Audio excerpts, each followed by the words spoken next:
Hello and good morning, everyone. Thank you for joining us.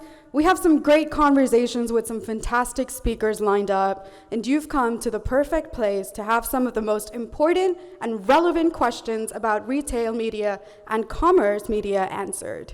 Questions like, where are retail media and commerce media headed as categories? How should the industry address fragmented ecosystems? How drastically will these categories change now that AI has begun to mediate shopping? And how should value really be measured?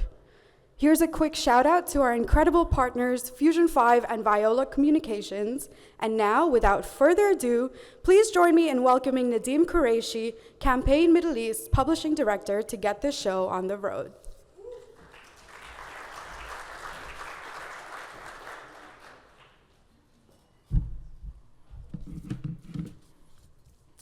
Welcome everyone to Campaign's breakfast briefing on retail and commerce media. It's nice to see everyone back in full force after the short break we had. I want to acknowledge that this gathering comes at a time when many across the region have been navigating uncertainty, concern, and emotional strain due to the current situation. So as we return, we do so with gratitude. Gratitude for safety, for connection, and the opportunity to come together again. Today is just not about resuming our briefing events. It's about reaffirming the importance of dialogue, collaboration, resilience, and community. Moments like these remind us how valuable human connection truly is, and how important it is to connect, to continue creating spaces where people can learn from one another, support one another, and move forward together with understanding and hope.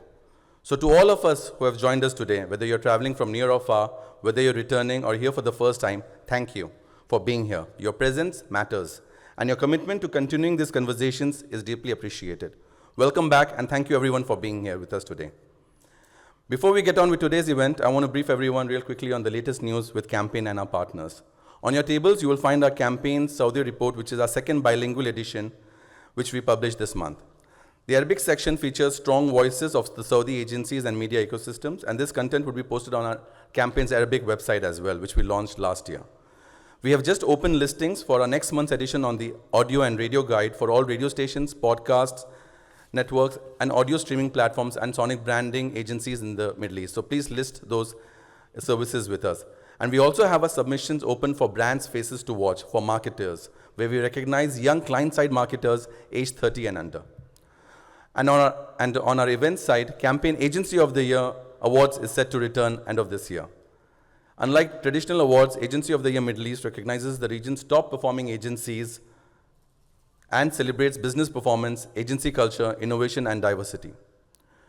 It will be hosted in December, and the awards offer powerful industry recognition and opens doors to new opportunities for standout agencies across Middle East.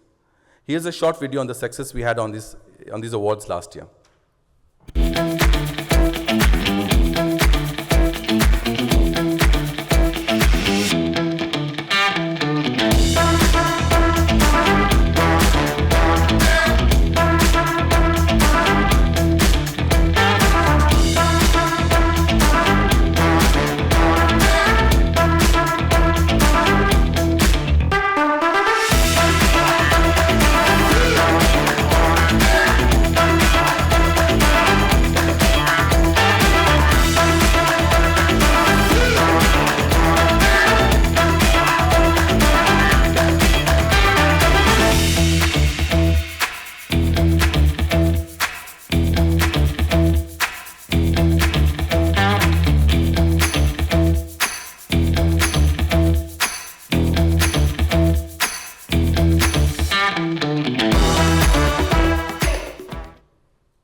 You would see many of these winners here tonight, including Fusion 5, who won 2 of the best awards we had that day.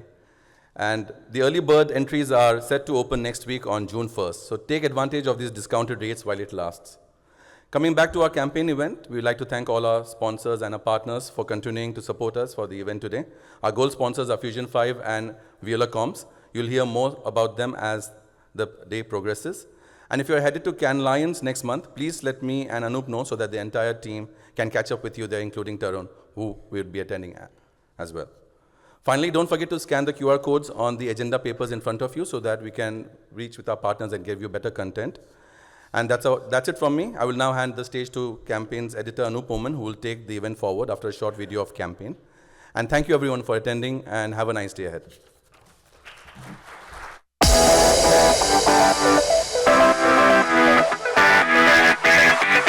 Welcome to Campaign Middle East, the region's leading title on marketing, advertising, media, and the creative industries.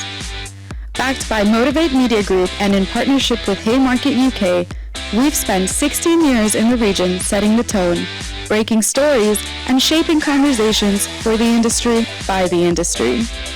From print to digital, podcast to social, we cover it all. More than 330 magazine issues, 1 million annual web visitors, 105,000 social followers, and counting. We bring the industry together. Saudi Arabia, the United Arab Emirates, Egypt, Qatar, Oman, and the Middle East. Our events and podcasts keep you connected to the latest and greatest the industry has to offer. Campaign breakfast briefings, Campaign Market Minds Roundtable, On the Record. Hello and thank you for joining us on latest episode of On the Record with Campaign Middle East.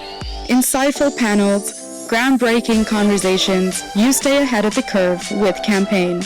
We keep you in the loop with newsletters sent directly to your inbox twice a week. We map the movers, the shakers, the game changers. We cover every corner of the industry. We wrap up the year awarding the best agencies of the region with the highly anticipated Campaign Agency of the Year Middle East Award. The industry is evolving, so are we. Stay connected, stay ahead, stay tuned to Campaign Middle East. I love that video. A very good morning to all of you, our extended Campaign Middle East family. I remember when we initially started this, there were like 30 people in the room. And look at this now. On behalf of this incredible publication and representing a wonderful team, it is my honor and privilege to welcome each and every one of you, friends of the craft, champions of brand, to this Campaign Breakfast Briefing on retail and commerce media. Before we begin, can we please take a good look around this room? This is everything the UAE stands for. This is what resilience and fortitude looks like. This is what it means to persevere and to show up, even when times are tough. So, before we begin, please give yourselves a round of applause because each of you deserve every bit of it.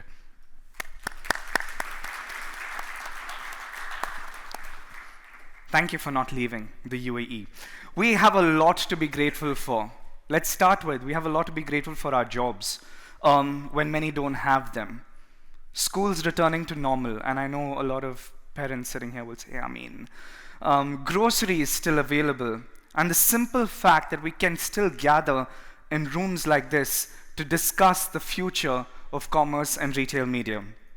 Now, coming to why we're here, let me begin with a question. By show of hands, how many of us have used ChatGPT or Gemini to ask for product recommendations, suggestions on what to wear, create a detailed travel itinerary on a tight budget sometimes, to find out which restaurants, hotels, and fun experiences to go to over the long Eid break, right? All these raised hands prove a point that the game is changing. We have entered a world where AI agents are not just answering questions about what's the best recipe for mandi or biryani. They're also finding the ingredients, checking reviews, studying prices, comparing products, looking at availability, cross-checking delivery options, scanning product information, and creating a shortlist. Inserted connected living ecosystems. It is even adding that everything that is in the cart and requesting authorization to purchase. Here's the clincher. The brand was not even in the room. The retailer was not in full control.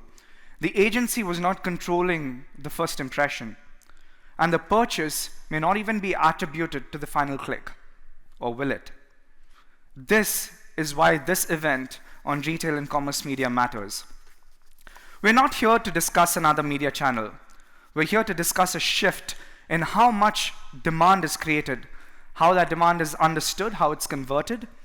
Retail and commerce media are no longer sitting at the end of a media plan, somewhere between performance, trade, and shopper marketing.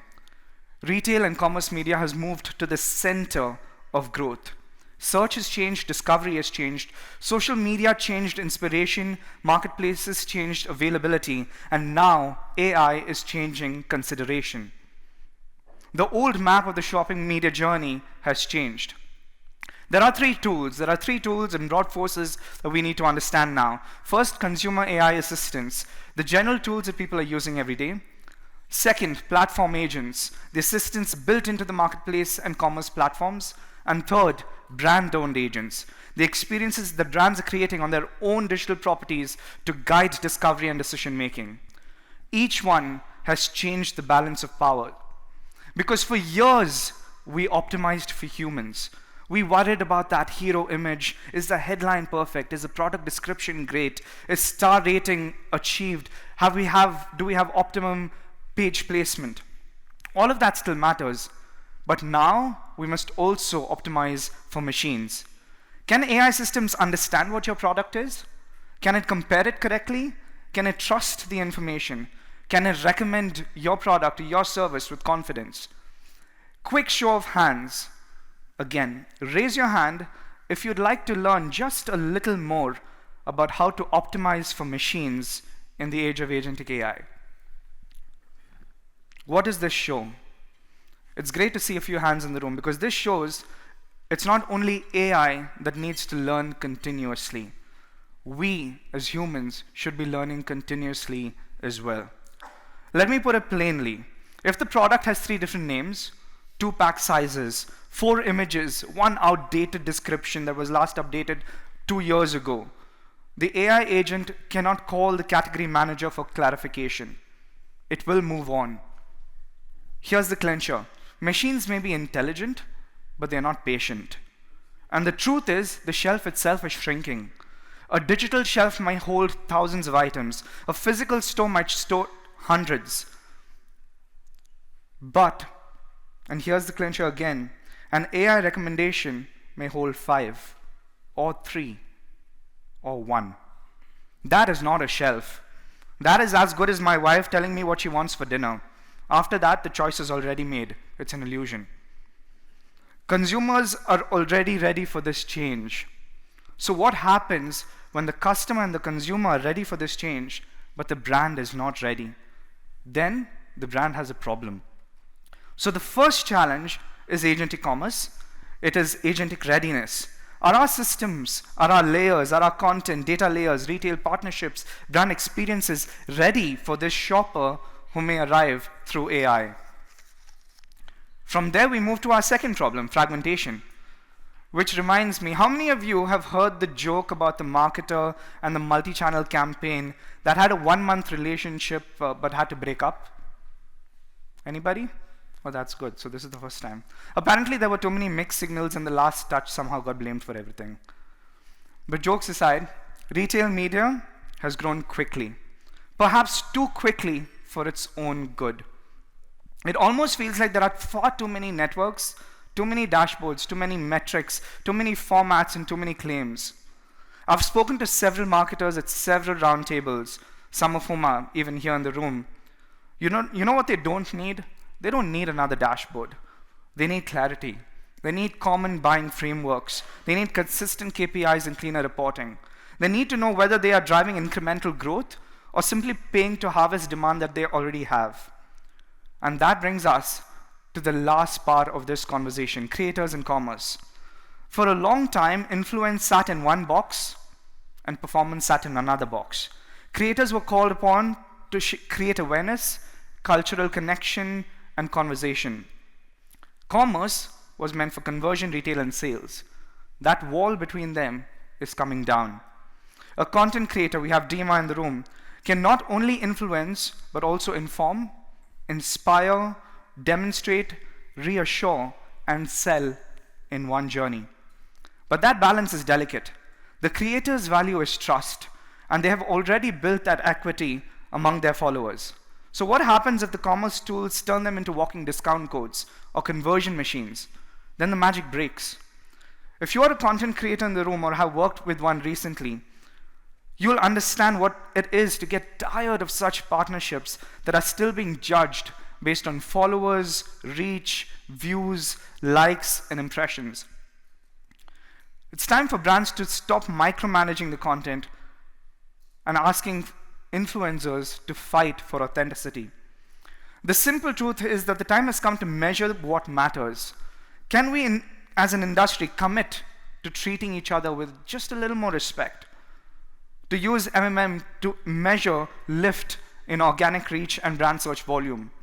Or use BLS to measure changes in brand awareness, consideration, and favorability? Maybe, just maybe, it's time to ask better questions. Because in a world of ChatGPT, it's not the people who pretend to know all the answers that are going to win. It's the people who know what questions are the right questions to ask. Before I conclude, here are some uncomfortable questions, and I do this in every speech of mine. I end with some uncomfortable questions. If the shelf is shrinking from thousands of products to 5 recommendations, 3 or 1, what makes you so sure that you will be on it? Are our dashboards, and we've got millions of them, helping us make better decisions? Or are they making our weak decisions just look a little more sophisticated? Are we measuring what actually moves people? Or are we just making it easier to take screenshots for the next quarterly review?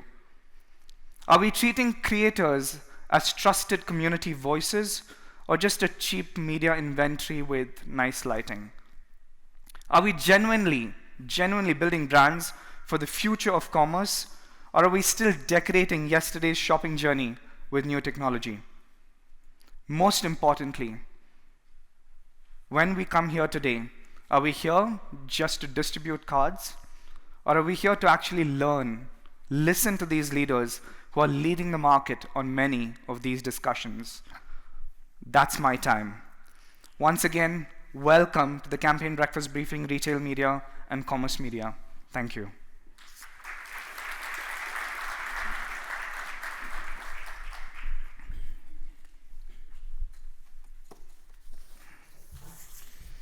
Thank you, Anoop. You've left us with a lot to think about. And to answer some of those questions, let's jump into our first panel of the day about winning visibility in agentic commerce when AI becomes the shopper. Before we call our speakers on stage, here's a short video from our partner, Viola Communications.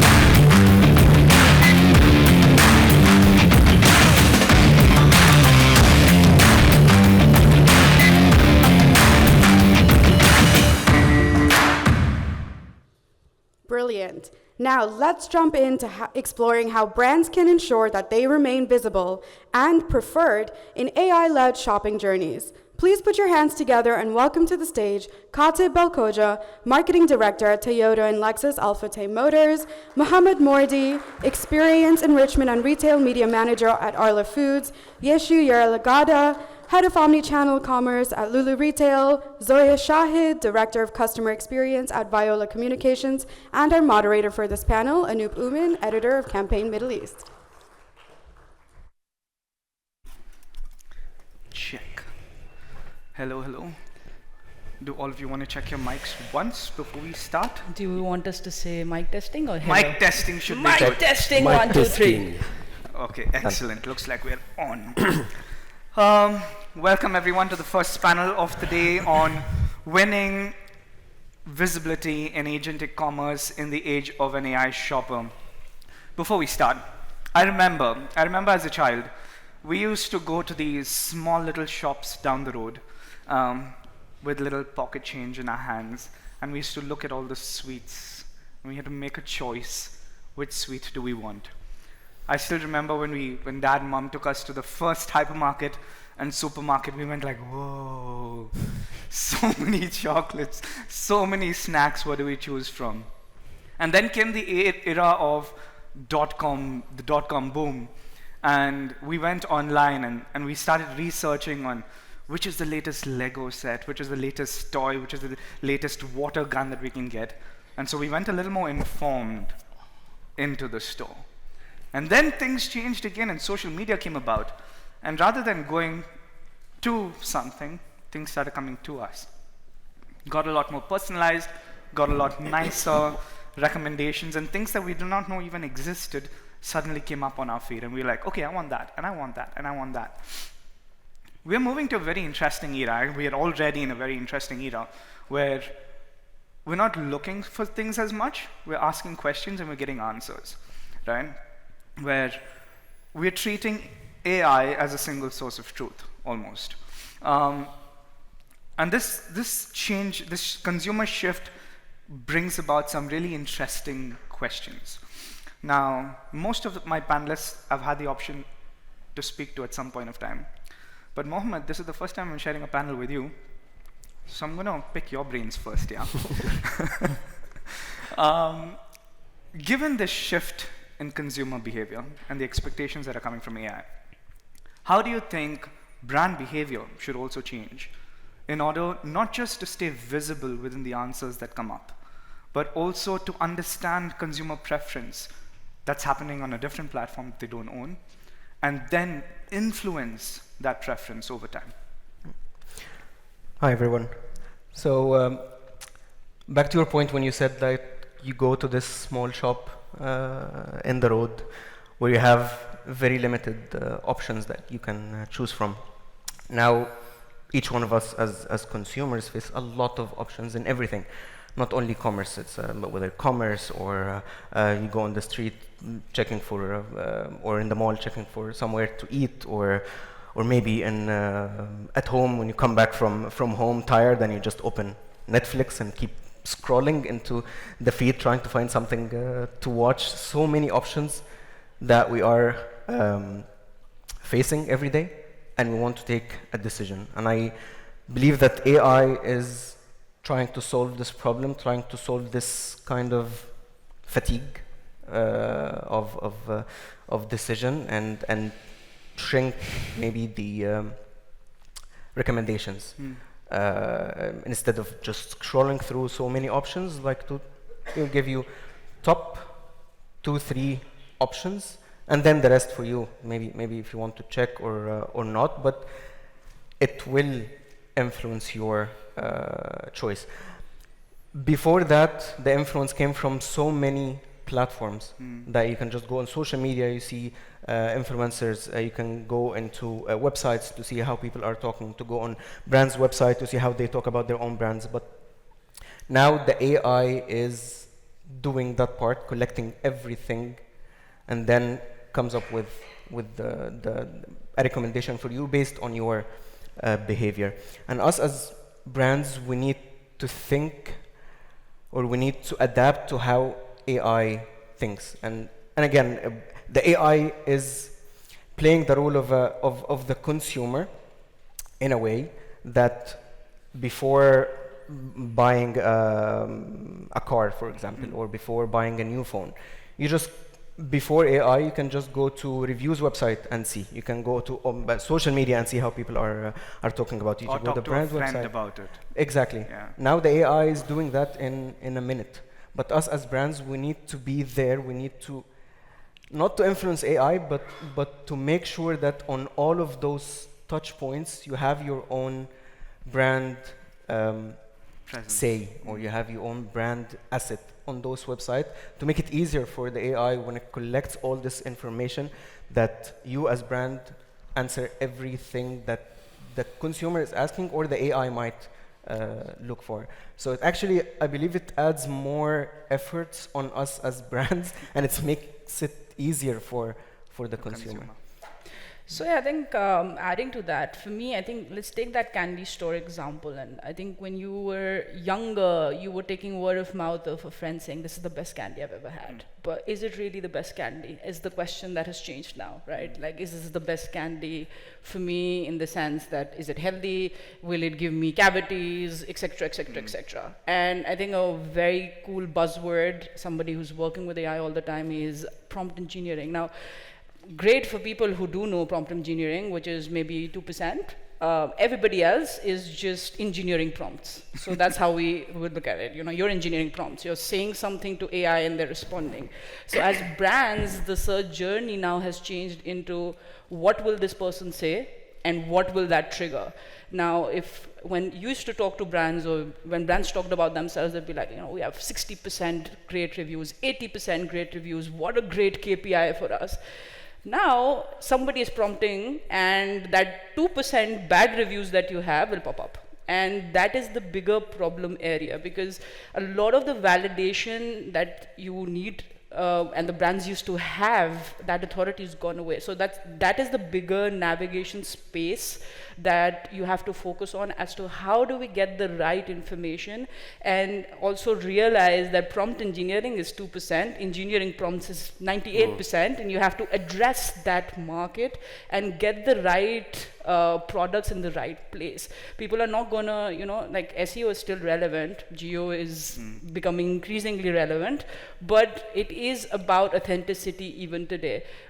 90% of people, if you look at Google's numbers, or you look at Claude's numbers, or you look at ChatGPT's numbers, they will tell you, they will go and validate information. If I look at something and it doesn't go with my belief, I'd be like, okay, maybe I should validate this with Gemini as well, whether I should validate this with the Claude as well, or I should go to XYZ, which is not owned by XYZ company, to just validate if this information is correct or not. Now, how do you become consistent? You give the same information, you give the right information to that prompt. That is the science that will drive brands, and that is the difference of journey.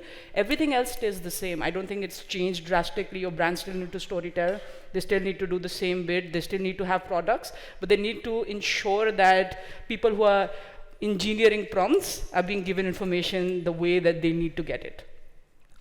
If I may add, yes, because I mean, maybe I will not talk too much about like the technicality and the technology, because in reality, what are we talking about? We are talking about replacing, like enabling a human being to do the work that he used to do on his own.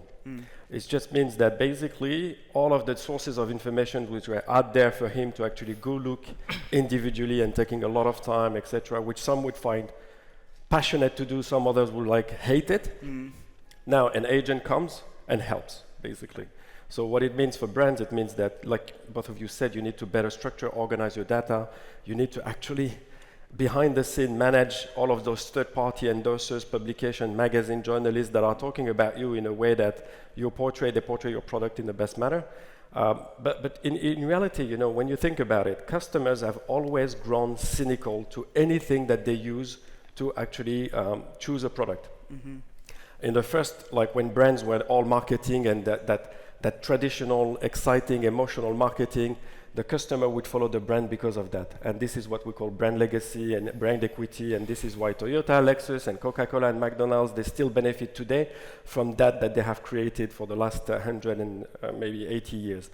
But then they grew cynical about that. If a brand talks to me directly about their product, I'm going to start thinking maybe I should compare. So now they go and compare, and then there was influencers, content creators, journalists, and then they became also cynical about this because they're on payroll. So you see, it's always going to be a point where who do you trust? Customers, there's always going to be a trust deficit at some point. AI just enables to actually go and compute a lot more sources of information. For brands, it's difficult because there is that side where we need to connect everything, the product, the finance, the after sales, the CRM, so that it consistently says the same thing. It's not just the product.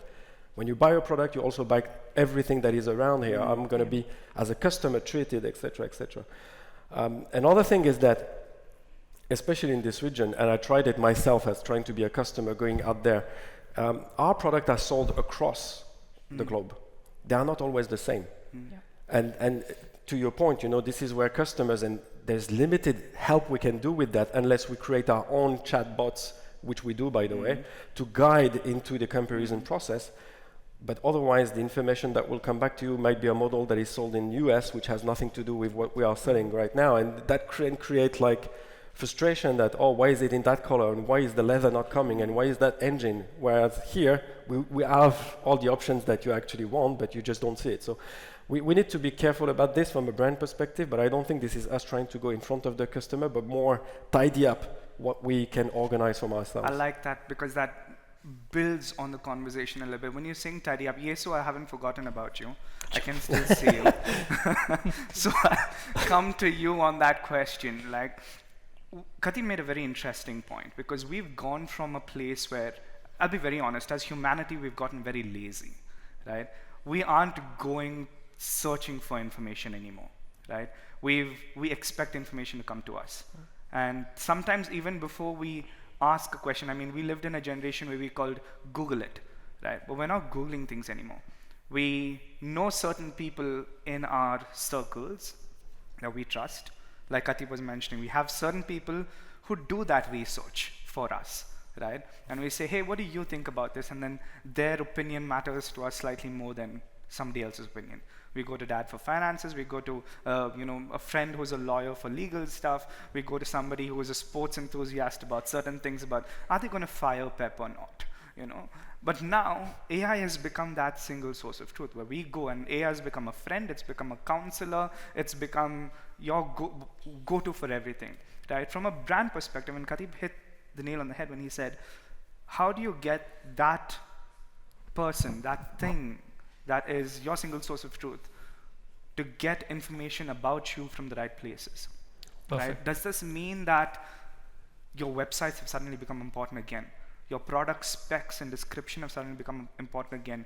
The pricing, the way you've, taxonomy, the accuracy, the pricing structures have become clear again. Like, how in depth do we need to be on our sides? And like Khatib said, tidy up everything around us to ensure that that person or this entity that people are going to for information is giving the right information about you. Perfect.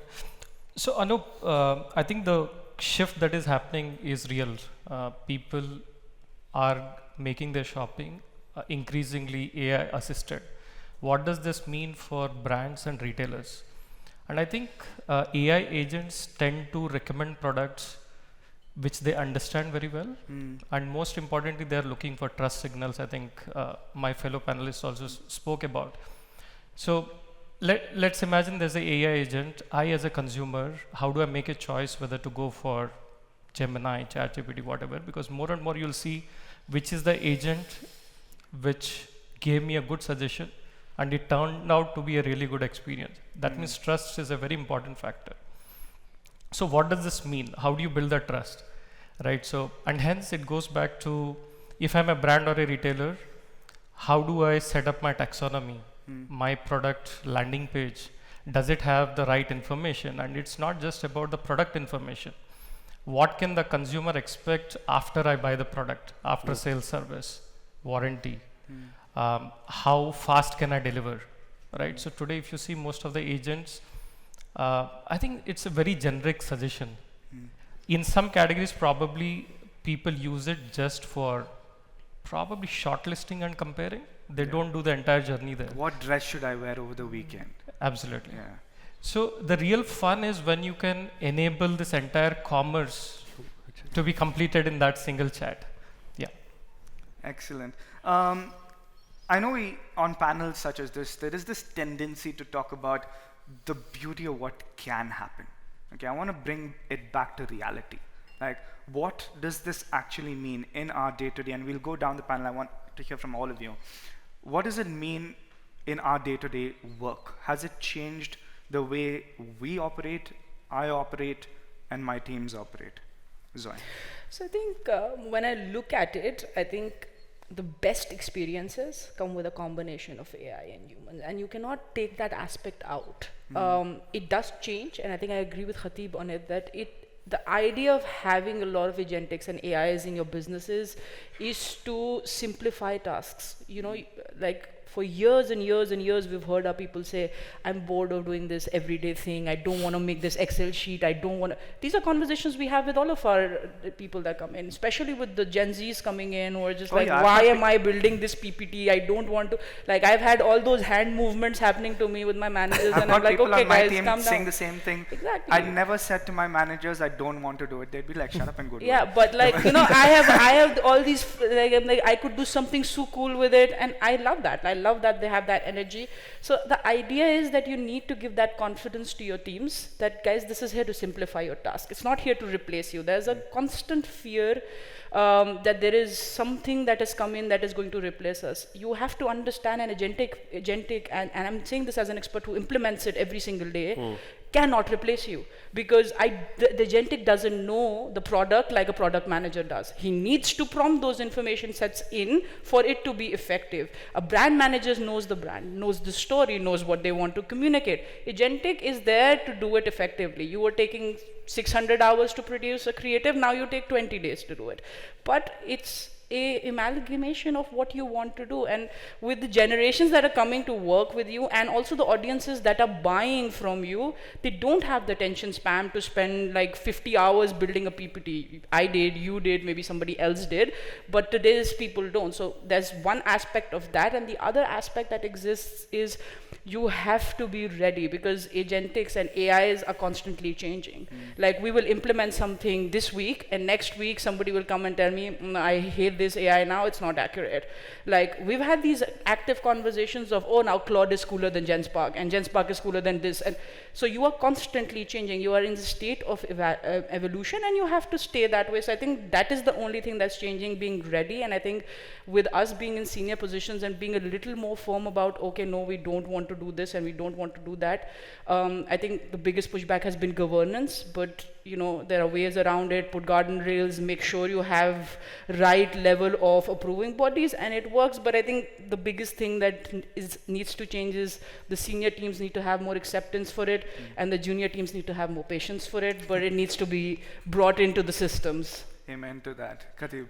Yeah, I just wanted to add, and I'll be brief to let the other guys talk as well a little bit, but like you said, we're not ignoring AI. It's a mega trend. You have to just accept it and go along with it. We're trying more to see how it is more AI with human rather than versus human. And when it comes to your point and the question, what I see and what we see is that agentic AI, when it comes to like those kinds of chatbot, or where you can go and, you know, sharpen or reduce your shopping list, this is what it would do. It will actually help you sharpen all of the different choices into a shopping list of maybe 2, 3, 4 items. When you are a brand like Toyota and Lexus, confidently, and it's not being arrogant, we know in the end, in certain segments, we are going to be in that shop. The final decision will not be provided by AI. I do believe, because in automotive, it's such an emotional, aspirational choice that you have to go and jump in the car, test drive the car, touch and feel, etc. And the rest of the touch points are really, really important.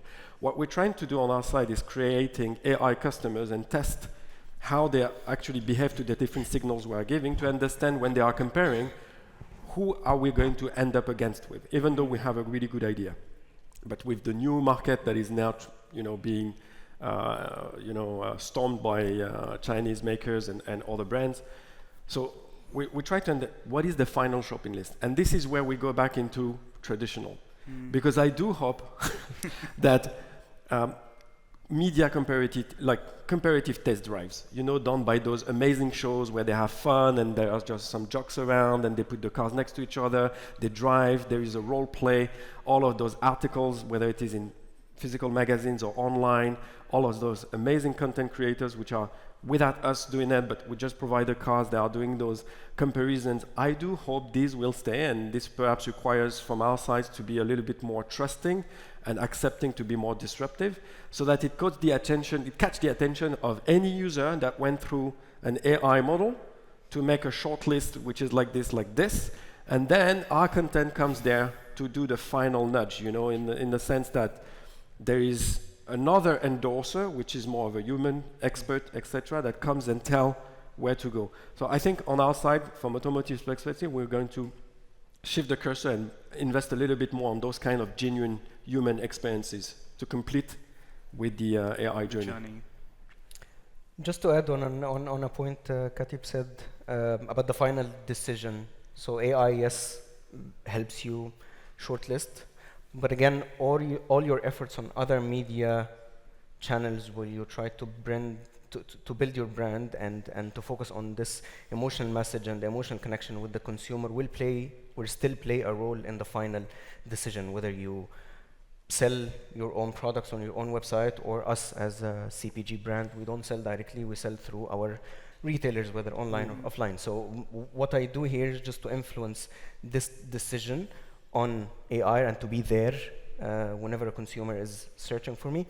And then what I do with our own messages on other channels helps with this final push. What is this changing in the way we work internally is mainly two things. One thing is that there is some functions that didn't used to work together now are working together. That's a good thing. Yeah, we're trying. So now I have one of my team who's handling SEO. He used to handle SEO for like few years. Now he's done all the efforts on technical SEO, content on the website, and is doing well, has been doing well on Google.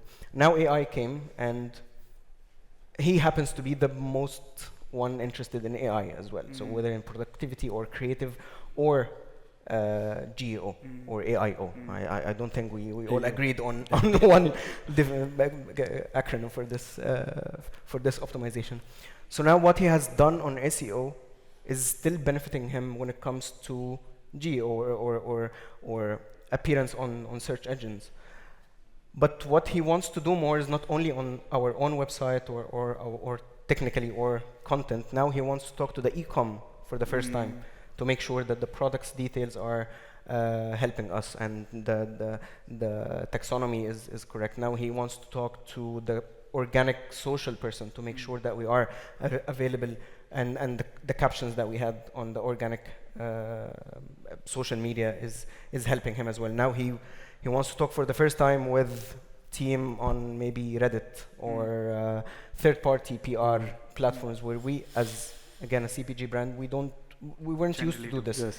So now we are expanding into those different platforms.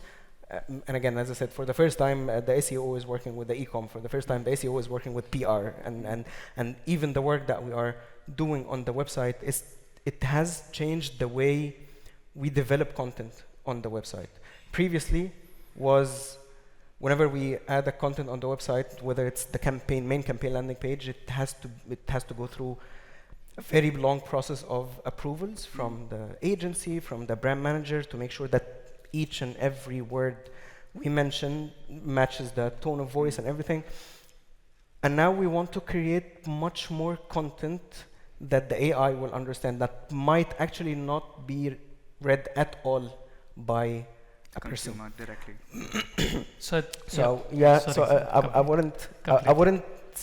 I'm not saying that the process has changed or the tone of voice is not important, but at the end of the day, it might not be read at all. So we want to be more fast in developing those content to make sure that the AI can pick it up. Yes, sir. So I think fundamentally, how do we structure a team for this era? I think first of all, the realization is there that agentic commerce is going to be a substantial part of the customer's journey. So the way I set up the team, or we set up at Lulu, is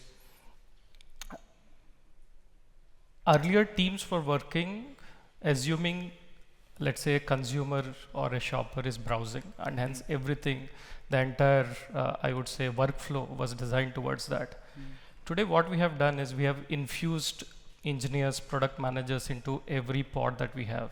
You talk about how do I build a great mobiles business within Lulu. So that category manager also has a product manager, also has an engineer working with them. While you're building the catalog, can you also build it in such a way that machines can read it? And most importantly, just not read, but what are the trust signals that you can infuse in it? Great product warranty, after sales service. All of these is how we are building this. A small team, but solve it for the entire ecosystem, both for human shopping as well as machine readability, I would say. I love that. because we've been talking about the fact that content is king for a long, long time, and now we're inundated with so much of noise in the market. It's good to know that content that's read and that's not read matters. We've been whining and complaining about silos in organizations for the last 15 years. It's nice to see those silos finally breaking. It's nice to see integration within teams and interoperability within teams. I'm going to dial the conversation back to the consumer. Now, seeing this consumer journey evolve, the consumers have a very seamless experience when they have this conversation with AI. Like I said, AI has become a friend, AI has become a counselor, AI has become their go-to person to ask a question. But their conversation with AI is seamless. You ask a question, you get a response. And then there's a certain amount of trust associated with that response. What happens when that journey then leads to the brand site, then leads to the brand app? Does that expectation and that seamlessness that is with AI create friction downstream? Does it cause raised expectations for this is how seamless my interaction with the brand should be? And does that create a problem downstream in your websites, your apps, your touch points, before and after don't match that level of seamlessness? Yeah. Very interesting question, Anup. So what AI-assisted shopping is doing is it's reducing the, I would say, decision-making framework. It is dropping it down by a magnitude of, I don't know. But what is not going to change is how do you at the end of the day deliver that product, deliver that service, right? And hence, I think it's going to be extremely important both for brands, retailers, and others on how do you match the great AI experience that you felt, wow, right? Like it shortlisted a product, it told you exactly, probably it selected BYD for you, or in my case, probably it said, okay, go and buy from Lulu. You add to the basket, and now my post-order journey has to match that experience. Otherwise, it's broken. And AI is going to get that signals that I sent this order to Lulu or Yeshu, whoever it is, but he did not deliver on time. So next time, probably it's not going to recommend me as a retailer. And hence, it's extremely important while the shift is happening. How do you shift internally all your operations, your customer service becomes extremely important. Yeah. Mohammed, Khatib, final words? I might sound that we have cracked it in terms of breaking the silos. We haven't yet. We have a way to go. Khatib, you were talking about the fact that it's a very emotional, but you need to keep that CX going far beyond the AI bringing them to you. Oh yeah. I mean, I was paying attention to everyone here. Whoever who had said they've done it, I would have said liars, honestly. Like, we are far from being ready. Honestly, like for me, the biggest concern that I have in my previous role and in my new role now is where do you apply AI? Yeah. Because according to where you deploy it, you are going to create catastrophe and bottlenecks. Because if you put one area on testosterone and you are, super augmenting it, forcibly it's going to create chaos down the line. Yeah. So what we're talking right now, like having agents who are canceling customers, and that we cannot do anything about it. It's there. The customer comes into the showroom more knowledgeable than the sales guy. That's madness, because in terms of customer experience, it's a friction. Like you start talking about things that the salesman is looking. So we are trying as much as we can before deploying those things in our own channels and in our touch points. It's to augment how our sales executive can be with AI as an assistant on a tablet or on a mobile phone, etc. I was even considering those meta glasses, where you would actually be able to listen to recommendations when the customer is talking to you. There are certain legal things there, but it's truly a point of discussion where how do you match the level of knowledge that a customer is going to have. And the other point as well is that when you are augmenting lead scoring and you are optimizing your media channel thanks to AI in a way that is super performing, you bring a lot more customers who are of good quality to a place where they are not going to be equipped to actually manage them and convert them. So no one, I think, can say confidently that they are ready with it. It's work under progress, and hopefully we'll get there. We can talk for hours more about this, but that's my time. I think somebody played the alarm for me back there. But a round of applause to this awesome panel. We'll have more like this in days to come. Thank you, guys. Thank you for joining us. Thank you, Zoya. Thank you.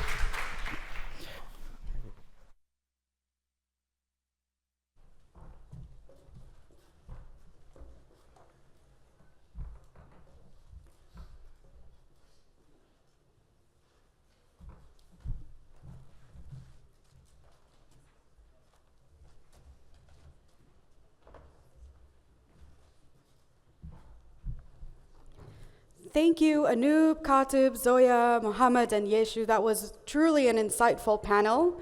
Next up, we have our first keynote of the day, which builds on the ongoing conversation of gearing up for agentic commerce. We're clearing the stage because I think this is going to be a really dynamic presentation. So to deliver this keynote, please join me in welcoming Haneen Abu Rab, Head of Commerce MENA at WPP Media MENA. Haneen? Over to you. Oh, also, those who are sitting at the back, if you would like a spot in the front, these seats are available if you'd like to move ahead. I will leave the stage over to Haneen. She'll be with you shortly. Thank you.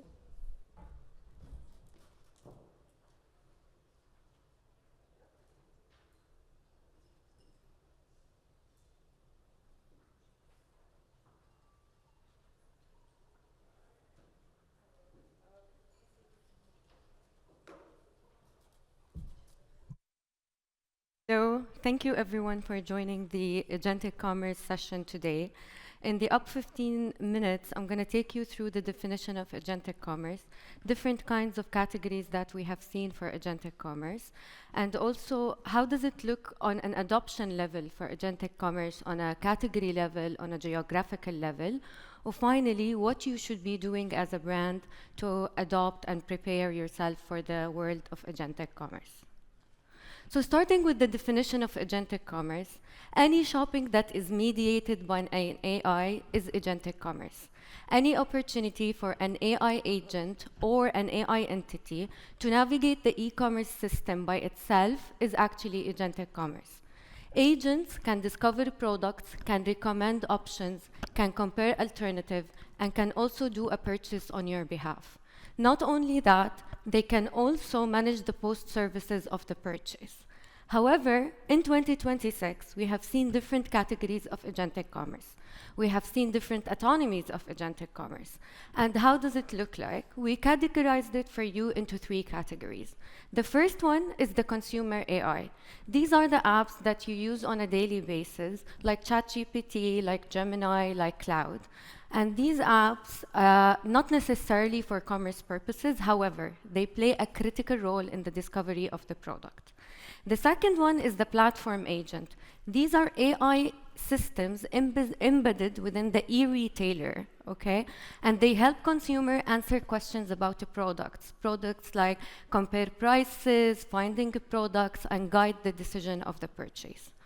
Well, the last one is the brand agent. This is the smallest portion of agentic commerce. However, it is evolving rapidly, but it supports and guides the discovery of a product. Starting with the consumer AI, the way it started, it had a minimal role in the transaction completion. So you would get recommended a product, but you would click out to complete the transaction. The way it is progressing today, they are all working towards the completion of the transaction. And the example you see here in the screen is Gemini through Google Pay. So of course, it's not exclusive for Google Pay and Gemini. However, all of these systems are developing their proprietary transactional systems. We cannot talk about consumer AI without talking about the way they reshape discovery. So having these platforms by nature more conversational, we're seeing more complex queries from the consumer, and we're seeing longer queries. The popularity of AI is on the high, with 59% of consumers are actually using AI while they're doing their shopping. It enabled more visual, and it enabled more search. So think of the consumer on their TikTok feed, on their Instagram feed, while they are scrolling, looking for products, getting curious about something. They will take this content, put it on AI, and suddenly it turns into a commerce moment. So anything that is scrollable today is actually shoppable. Oh, finally, with all of that, we're seeing fewer clicks and fewer frictions, which means that consumers who are assisted by AI are more likely to find whatever product they're looking for. The second kind of AI is the platform AI, and a popular example of the platform AI is Rufus on Amazon. It's not yet enabled here in the UAE, but we're expecting it in 2027. The way it started, it was a basic questions and answers between the consumer and the AI. Today, the consumer can have a full conversation with the AI by asking it to find a product X in category Y, reimagine it in your life, and also purchase it on your behalf and set an ongoing purchases for the future. Research have shown that consumers who uses AI in the platform, they are 60% more likely to convert, and moreover, we're seeing 40% reduction in the decision time of the purchase. This is the time that consumers are using between browsing and adding to cart, which makes it incredibly important to make sure that your brand is appearing on the recommendation of the platform AI.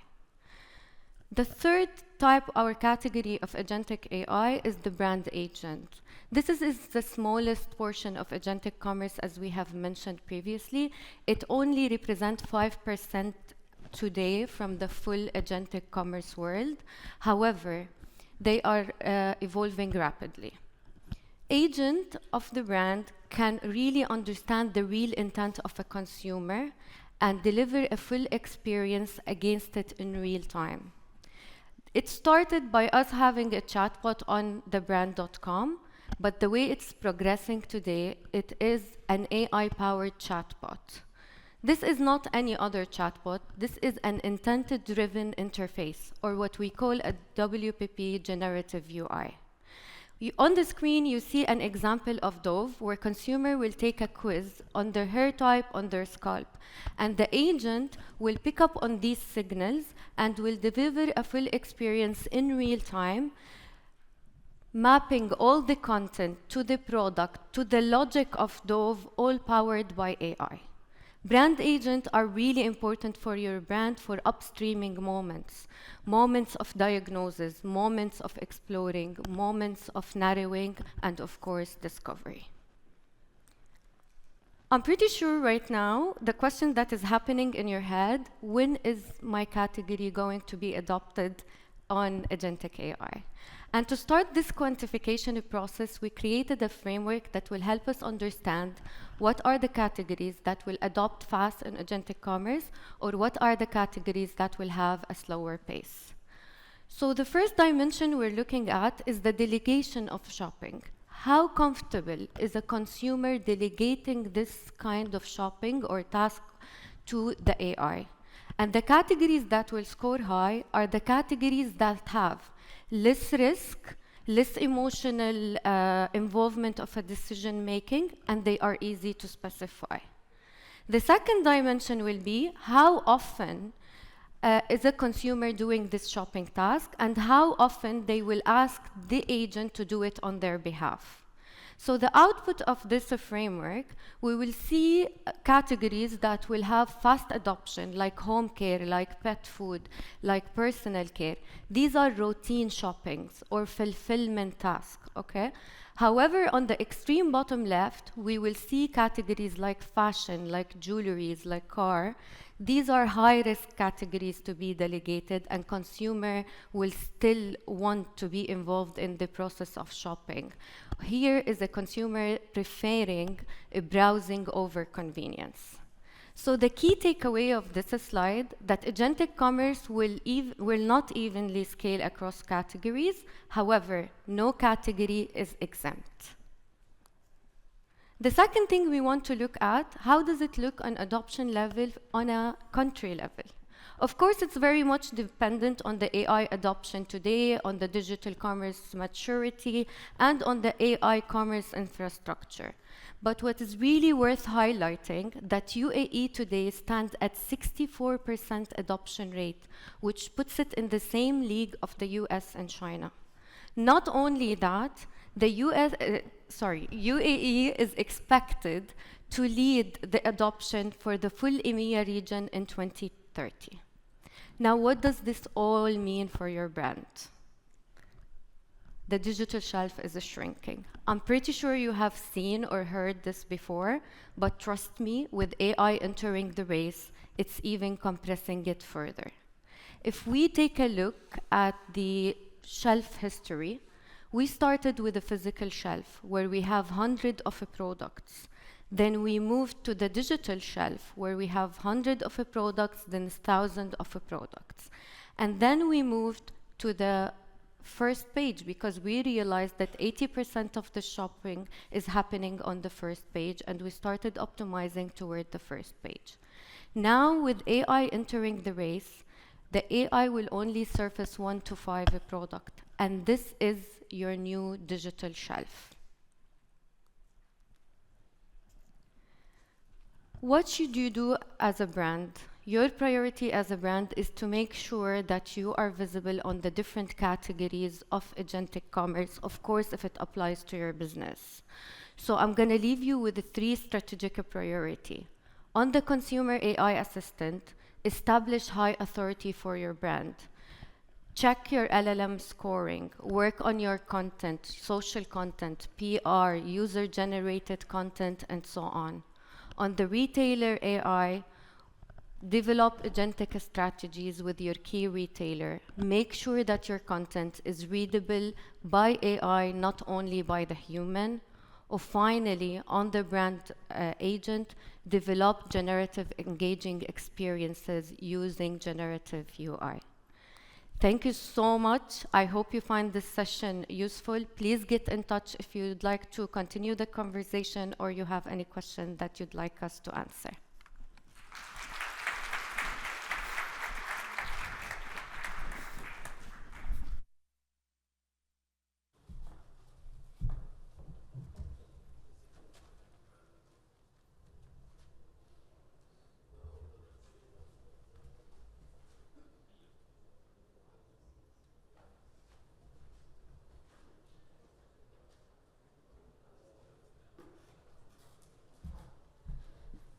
Thank you so much, Haneen, for that amazing keynote. Now that we've understood how to maximize visibility and conversions with AI assistants across consumer, platform, and brand, it's time to move on to the second half of the show. But before I introduce our next panel, here's a reminder that we have a completely well-rounded discussion on the creator commerce convergence with even a content creator herself in the room. We have Dima Muselli with us today to share her side of the story that often gets overlooked. So I highly recommend sticking around for the last panel today. So moving on quickly to the second panel, we're going to dive deep into how brands can move from fragmentation to orchestration and how brands can buy retail media at scale. Please join me in welcoming to the stage Charlotte Davis, Vice President of Retail Media, Chirag Galundia, Senior Director of Media Solutions at Talabat, Mahmoud Maghrabi, Media Director of Middle East and Africa at Mars, Mazen Roué, Head of Retail, Media and Partnerships at Publicis Media, and returning to the stage, our moderator, Anoop Umin, Editor of Campaign Middle East.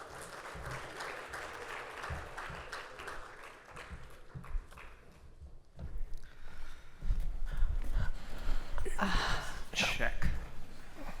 Okay, everyone's found their seats. Yep. That's me. I promise I'm not moderating the last panel. This is the last you'll see of me on stage. It's great to have all of you here. I'll dive straight into it. I came to know about retail media networks only after I came to the UAE, which was about 8 years ago, because it caused some fights between my wife and I. Before we came here, our grocery shopping over the weekend was very simple. You'd go to the store, you'd pull out a cart, and you'd walk through stuff, right? But the beauty of the UAE is that you can get everything delivered home, including fuel, apparently, right? And so she had an app for Carrefour on her phone, and she logged in and became a loyal customer. I had an app for Lulu on the phone. I didn't know until a year later that we are not supposed to buy certain brands, that certain brands were pushing her down a path, and certain retail media networks are pushing me down another path. And so when I was shopping for groceries, I got the list on a Saturday morning, and it's like, this is the grocery list that we need for the week. I would just like functionally, okay, we need milk, okay, we need eggs. I was just like, tick, tick, tick, tick, tick. And when they arrived, my wife informed me, you've got the wrong brand. I didn't know that there was the right brand of all of these things. And then that's when we kind of realized that we're getting influenced by these retail media networks that have very niche sponsored placements, product placements, driving you down certain paths within those apps, within stores that they have. And we understood that that consumer journey was changing. What I found fascinating, and I'll be very honest about this, is that that consumer journey wasn't linear either. We'd go to a friend's house, and they'll be like, have you tried this tissue paper? It feels a lot softer, you know? And suddenly that influenced my journey. There'd be times where my wife, through the week, would just keep adding things to the cart, because I only think about all these things on the weekends, right? We husbands do things last minute and just go functionally pick up things. But she's getting influenced by all these decisions and discounts and stuff that comes up, and she was add things through the app. And so on the weekend, she'd be like, okay, I've added 20 things to the cart, we just need the last 5 things. My Apple Pay is already ready, just add the last 5. And those 5 would be my purchases, right? And then on Monday, she's like, why am I getting an ad for Axe Deo spray, right? And so we realized that the consumer journey is not that linear anymore. So I'll start the first question, and I'll start with you, Charlotte, because my wife's a big Carrefour fan. Is it time for brands to stop dealing with just individual 1 or 2 retail media networks and start orchestrating consumer journeys across the spectrum, across retail, e-commerce, offline sales, and brand building channels? Yeah, I think it's a great question, and thank you for having me today. I think retail media, and we've talked about it, it's not new. So whether it be online or even in store, there's always been those prompts across your shopper journey. I think now consumer behavior, and we just had the really interesting presentation about AI, it's continuously changing. Shoppers are less loyal than they've ever been before, both to brands and to retailers. We've got over 60% of our customer base shops online and in store. And in grocery, you've got customers shopping 4 to 5 different retailers every month. So actually, as a brand and also as a retailer, how do you capture that demand and create return journeys, bigger baskets, and increase that loyalty penetration? Through doing that, it's all about how do you therefore deliver the right customer message, as you said, across that journey. So whether they are shopping in Lulu, in Carrefour, at Talabat, actually how are you still resonating to that customer at the right time, at the right place where they are in that journey? And I think by trying to orchestrate your retail media buying also enables you to create that consistent messaging. From a retail network side, what you're trying to do is try and move away from creating what I term the Christmas tree effect. We don't want to just plaster ads everywhere to disrupt the journey. The more targeted we can be around utilizing our data, which ultimately underpins retail media as a functionality across omnichannel, the more targeted I can be to my customer, the more relevant my ad is. So if I know that they're generally transacting, or I'm using propensity models to say from this first party data set, they're most likely to be interested in this product, I'm also increasing the customer experience while they're shopping on my, whether it be online or in store, but also I'm driving more relevance and ultimately conversion, which is also what we want as marketeers. So I think, back to your question, I think it's about thinking about actually not only how do I orchestrate across networks, how do I also do that across channels in store, but also how do I continue, and I sort of still keep talking back to messaging. Actually, I can use all these different audiences now, but actually, if my messaging isn't tailored to those audiences, I'm reducing the relevancy of being able to utilize all this data.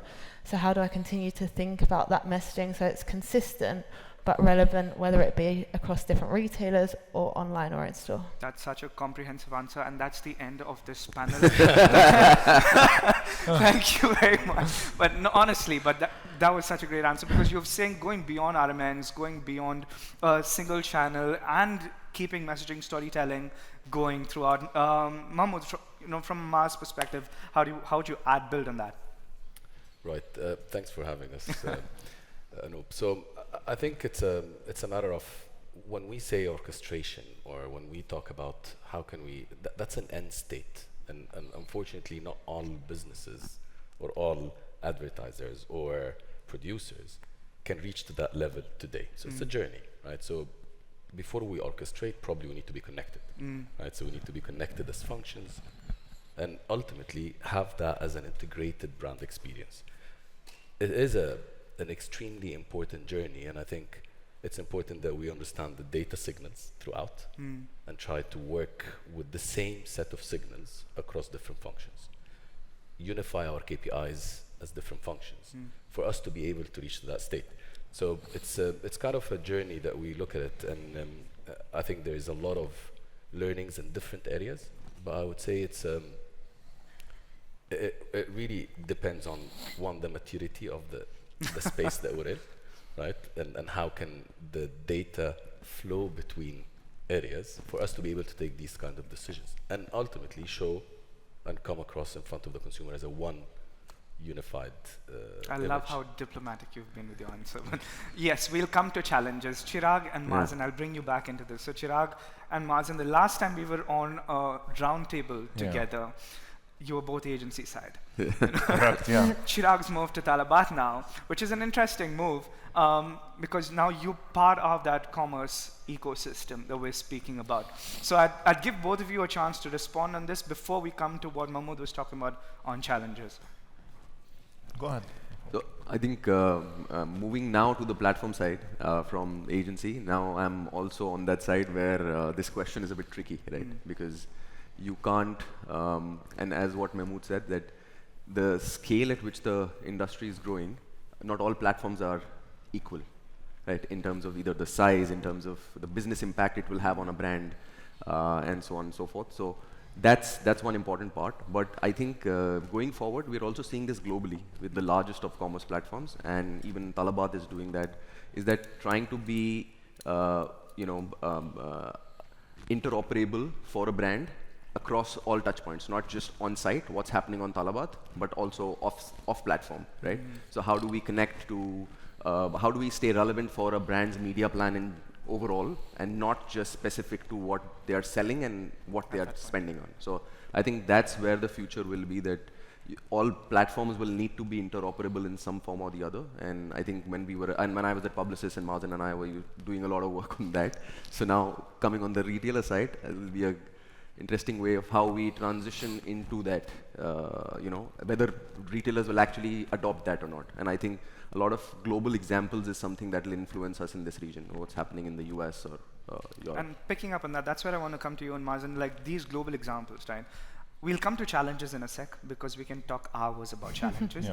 But let's talk about the fact that there is a light at the end of the tunnel. There are global examples, there are POCs, there are studies done, there is a case for RMN unification, right? So like Charlotte and Mahmood said, how do we what are the benefits? What's that selling point that we go and say this is worth the investment into, bringing these channels, RMNs together?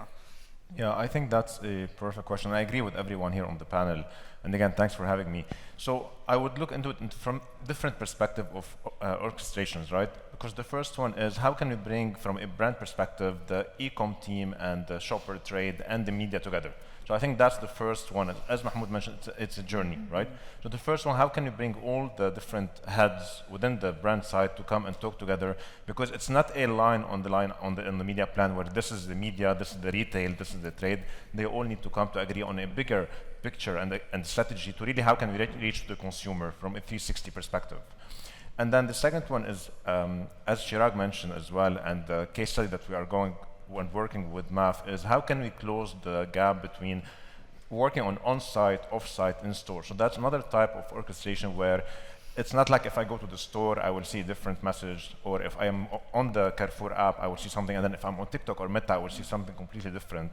And that's something that we're working on, and that we have case studies as well that can prove that this is now a start forward, that it can work. But then, of course, MAF alone or Talabat alone will not really bring it. We would love to have more and more retailers. And that's the third one, where how can we bring in more retailers to coordinate and collaborate to work together to be able to have a multi or omni-channel or omni-retailer solution that can work across. We have today MAF and Talabat, so agrees between two, and that's where the challenge is. Of course, we are going to go now into challenges where Mahmoud mentioned the KPI, the framework, and so on, but I think orchestration comes from really different perspective, and it comes from everyone in this room who's sitting here, from retailers to brand to tech to infrastructure. How can we all collaborate and bring this to the industry? Of course, there are multiple solutions. I think we should definitely collaborate and work together on this. I like how passionate you are about this. Like, I mean, every time this is my, retail media is my... This is your bread and butter, but I've seen every single time I talk to you, Mazen, about this, I see that energy come through.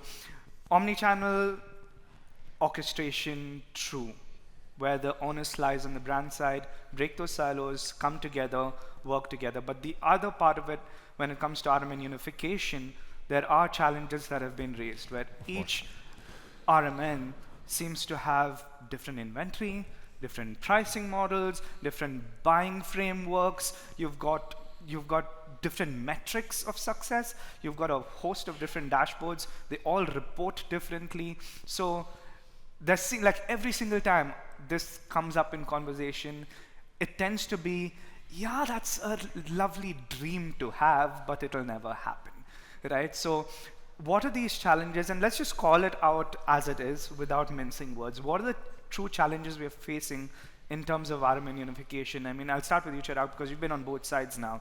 What are the challenges you're facing, Mahmoud as well, if this is a journey that we're going on together as brands for the consumer's sake. What are the challenges we're facing? And we'll come to the solutions in the next step. I think the first challenge would definitely be the way media is planned today. I think retail media is obviously it's growing, and the monetization has really gone ahead, but the standardization is not caught up, right? Like the measurement is not caught up with what the industry should be going towards. So even if I were to, when I was on the agency side, that there are solutions where our pitch to the brands was that, we will give you a dashboard, we'll give you a reporting across all the platforms, right? But not all brands adopt that. Not all brands look at it like that, because they think of retail media as something which sits in the commerce team, and the digital media sits on the brand team, and there are different budget pools. And what Mazen was saying, I think it needs to be looked at as not as outcomes, but as the fact that your consumer is across all touch points. So you need to have a unified messaging irrespective of where the inventory is.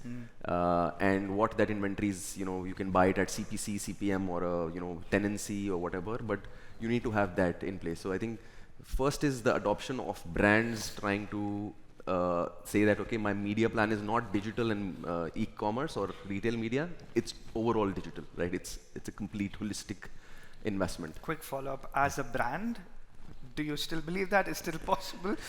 Something in practice? As a brand, I know, I'm not been on the brand side, but I know after talking to enough brands that that's a challenge. But from a Talabat standpoint, I think being open to interoperability in terms of, working alongside different ecosystems, that's something that we are heading towards, because we understand that if we want to get more, part of the brand journey or the brand investments, you will need to do that. And that's also what, global examples again have taught us, right? If you are going towards that journey, you will have to be more, even a Meta, Google, Google announced something on commerce recently, right? Which is, so you have to be that. You have to be able to be open to those ideas. Commerce is spoken, agency is spoken. Now it's in your code, brands. Mahmoud, Charlotte?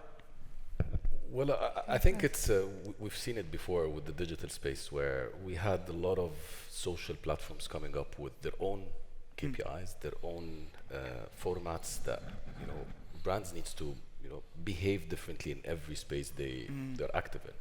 I think similar with the retail networks, unless we all look at the output of all of that, which would be definitely sales uplifts or all of that. I think the consistent measurement is an interesting one here.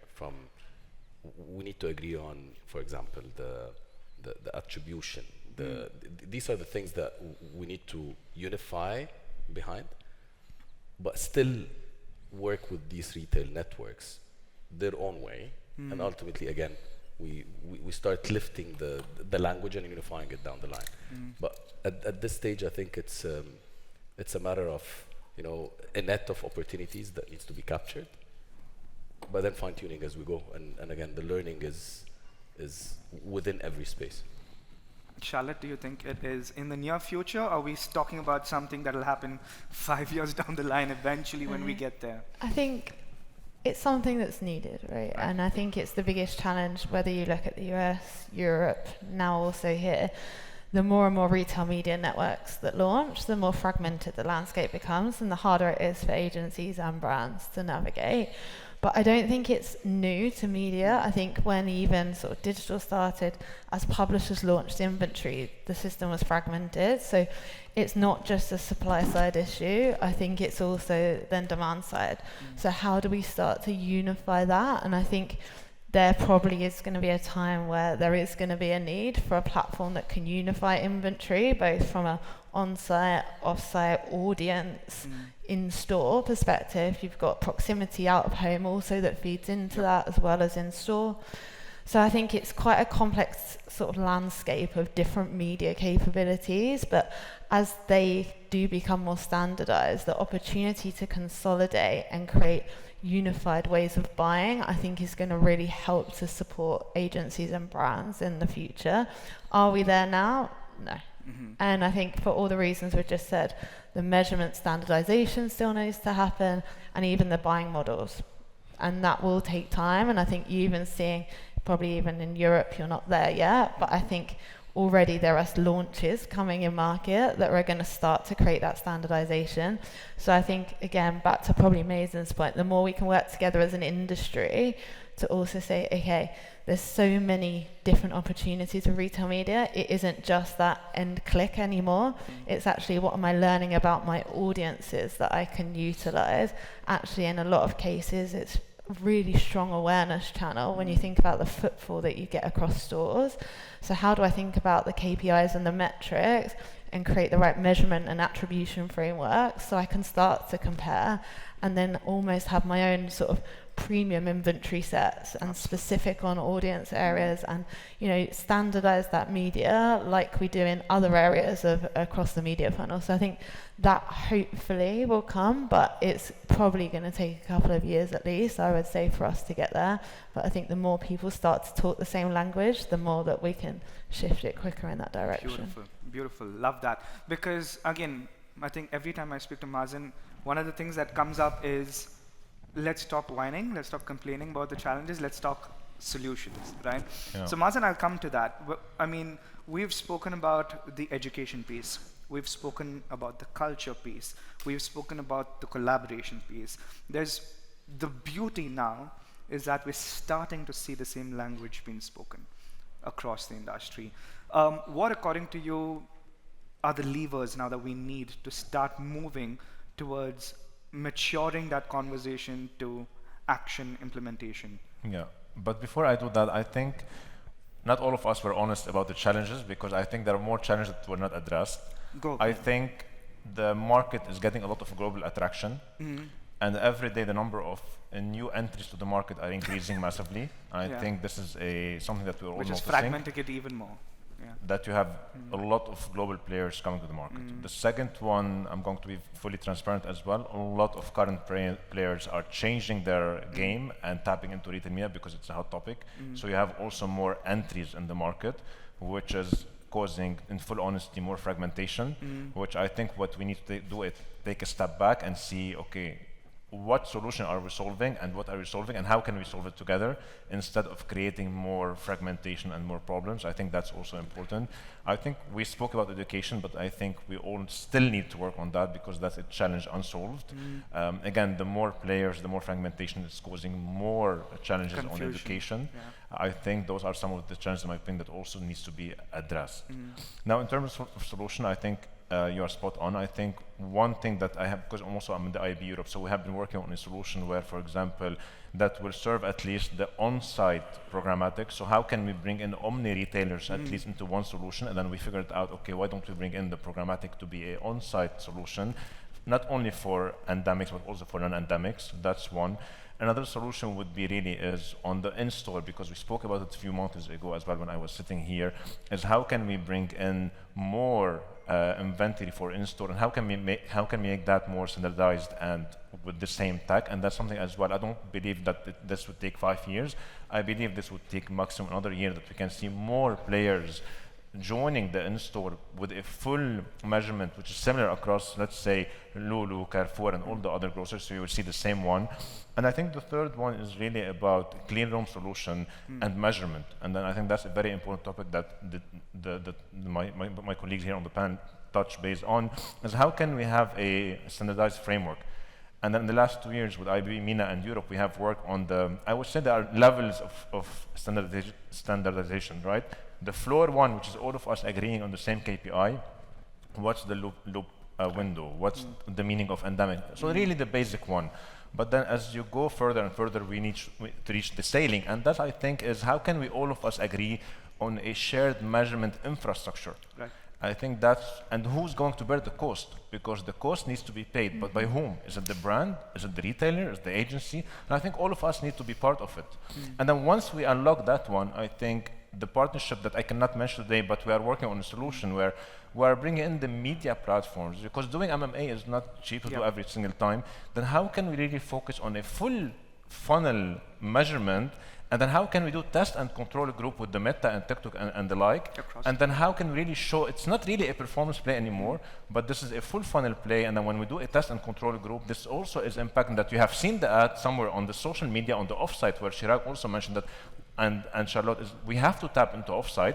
Then if you have seen the ad on a social media platform and then you went to search for it for Carrefour, they are not taking the last click attribution, because this is still, they are taking the full credit, and this undervalue the importance of the upper funnel value that we also, all of us, are missing. And I think a solution we're working on, and I think hopefully this would solve a little bit of what we're doing. But again, I think within a year, sitting here again, hopefully next year, we will have much more case studies and stories to tell. But I think all of us, again, we need to focus on a full funnel retail media solution, and not only endemic, but also for non-endemic clients. Wonderful. I'm going to take a step back now, because I mean, we tend to speak about inventory a lot. Right? But there is also this conversation within the industry. We're moving from inventory to intelligence, and we touched upon it, like Charlotte touched upon audience quality, Chirag touched upon outcomes. Is there a need to move then from this focus on inventory, just apps in store, outdoor plays that are close by, to understanding audience quality better, moving more towards closed loop outcomes that you were saying? And how do you hold people accountable to that when you're speaking about it in terms of quick commerce versus the traditional, retail media strategies? Chirag.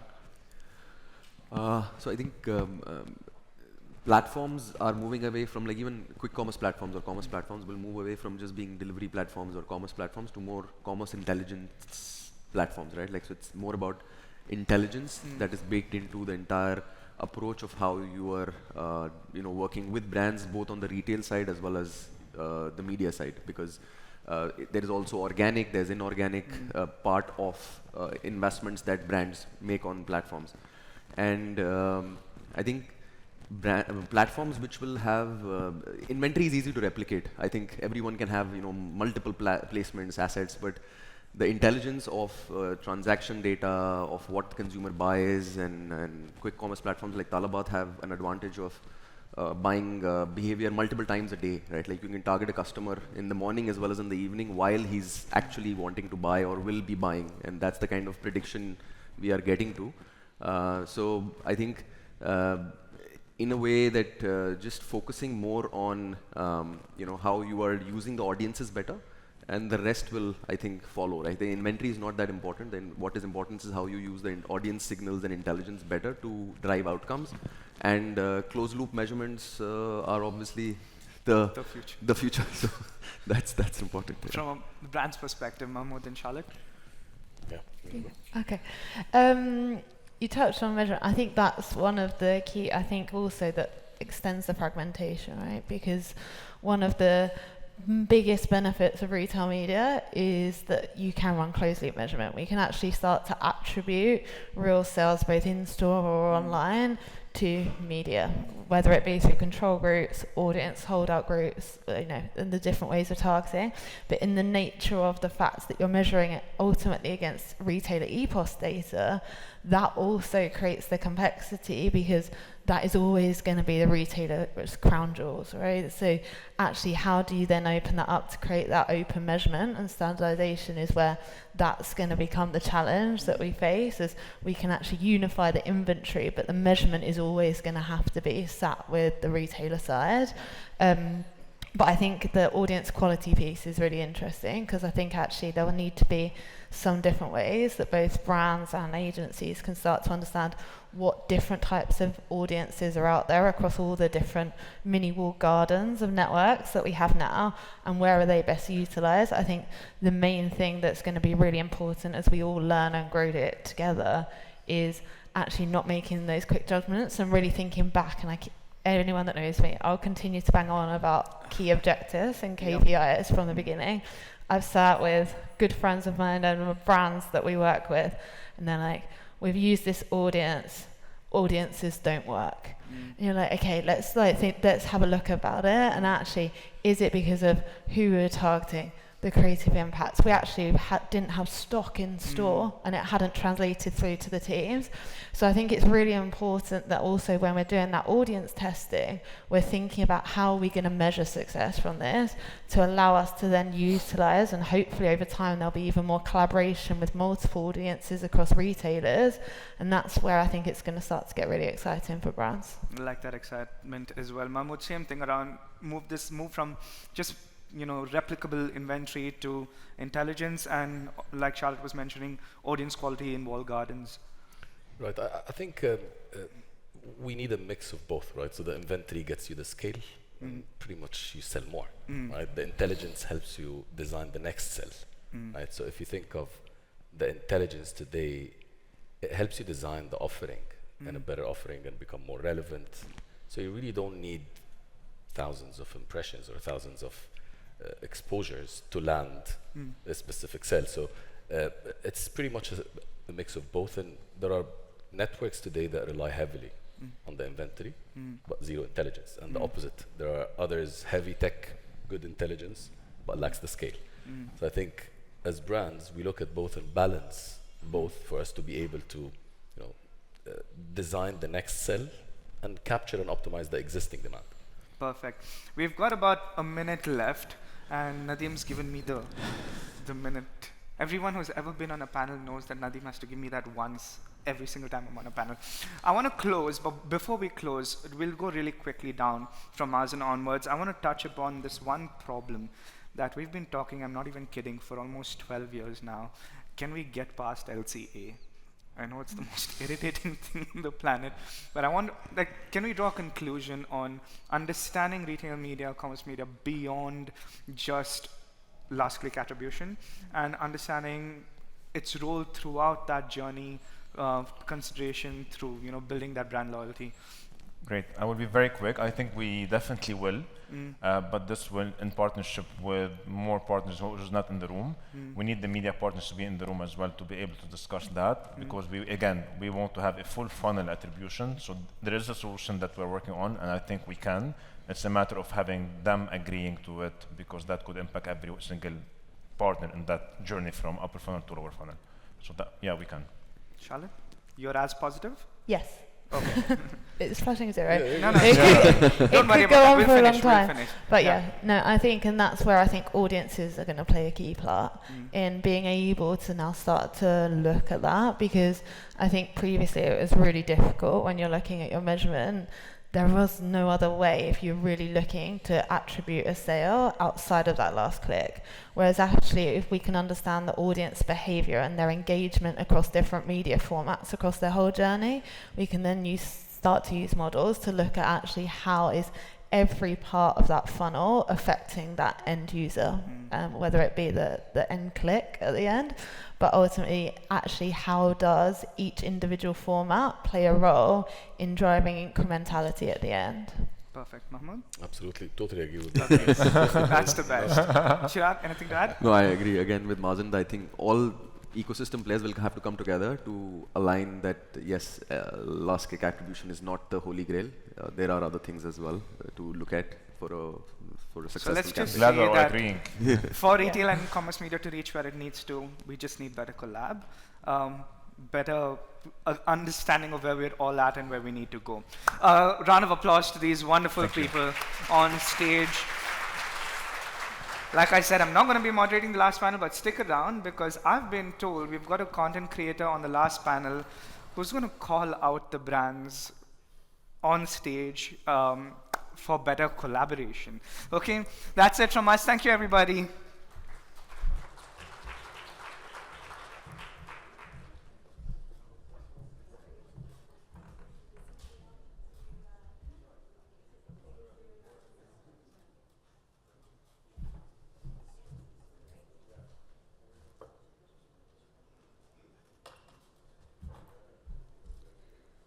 Wow, what an excellent panel. Thank you so much, Charlotte, Chirag, Mahmoud, and Mazen. And of course, our moderator that we really give a run for his money, Anoop Umin.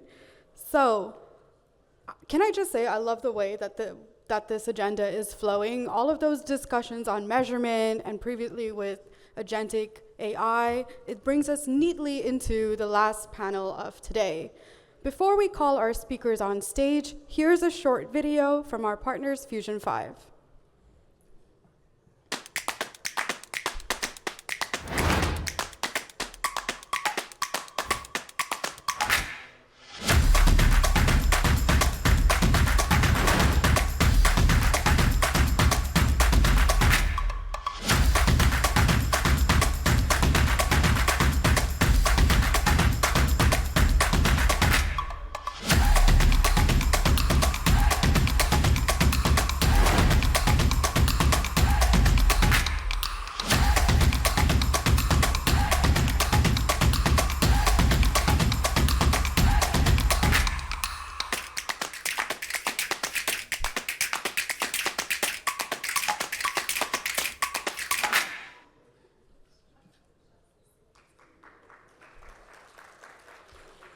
So, to discuss the creator commerce convergence, please welcome to the stage our wonderful panelists, Sofian Haddadi, VP of Marketing at Activations and Operations at ADNOC Distribution, Noor Abwa, Head of Marketing GCC at TCL Electronics, Yogesh Shroff, E-Commerce Director, Middle East and Africa at Barsdorf Middle East, and Dima Museli, Content Creator.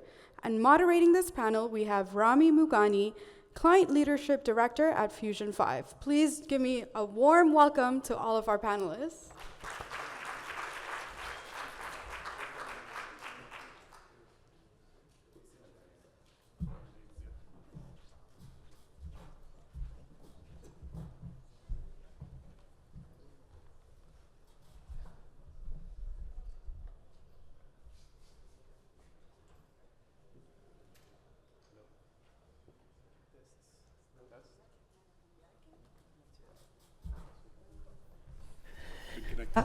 Working now. Test my check, yes. Yeah. Hello? All good. Can you hear us? Perfect. So, thank you everyone. No? Yes? No? Maybe? No? Hello? Test? Yeah, perfect. Morning everyone. So we're panel 3. So what that means is that you've gone through 2 panels absorbing AI agents, retail media.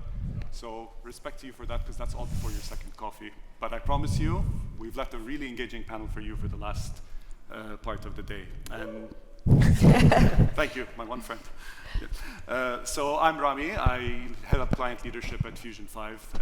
If you're not familiar with Fusion 5, we're a performance marketing agency. I say that with quite a bit of confidence because we're Performance Marketing Agency of the Year at the last campaign awards. And thank you, my other friend. And really the thing about it is that most important thing in performance is that it doesn't end with a paid media dashboard. And that's something we really feel strongly about. It transcends into different categories, including influencer marketing. So most importantly is how we connect those two together and we move that needle, and it brings us perfectly to this panel because we've got 4 fantastic individuals who see that from the different sides of the table, from brand, e-commerce, and content creation. Dima's going to keep us in check while we're on this panel. So, and that being said, that's what we're here to talk about, how the swipe becomes a sale. So thank you guys. We'll jump straight into it. I'll start with you, Sufyan. So AdNoc distribution, obviously, it touches millions of consumers across fuel, convenience, F&B, and those are all very sort of physical retail experience points. And how has influencer marketing started to bridge that gap between discovery and in-store behavior, and has the expectation on creators shifted as a result? Yep. No, so today we are gathered as a media group, and when we talk about influencer marketing, we tend to resort to professional influencers, which have a role, but actually probably the most important influencer for any sort of business is actually their customers. And yeah, at AdNoc Distribution, we serve 700,000 customers every single day. We have 2.5 million profiles in our CRM database, and they are probably the most important influencers, whether they recommend a coffee to a friend, whether they write a review on Google, whether they liked it or not, whether they post on social. I think they are the most important influencers. Why? Because they're authentic, they're relatable, they're just like you and me. Then probably as a second layer, or even as well as important, it's probably as well our frontline staff. Frontline staff are the closest touch point to our customers. They are the ones that interact with the customers. And actually during the peak of the conflict, there was a guy that was filmed by a customer singing while everybody was in panic, and it went viral. So they are as well equally important. But then nevertheless, yes, of course, we have to talk about professional influencers, and they are as well very, very important. And I think a lot of brands are culprit of treating them as just billboards, but they're not. Yeah, right? We are. They play a much more important role, from awareness all the way to sales. I mean, we've seen it recently with probably the most famous example nowadays. It's the Dubai chocolate. You know, it took the world by storm. So all important. So it's a multi-layer response that I gave you. So customers, frontline staff, influencers, they all play a role into our influencer strategy.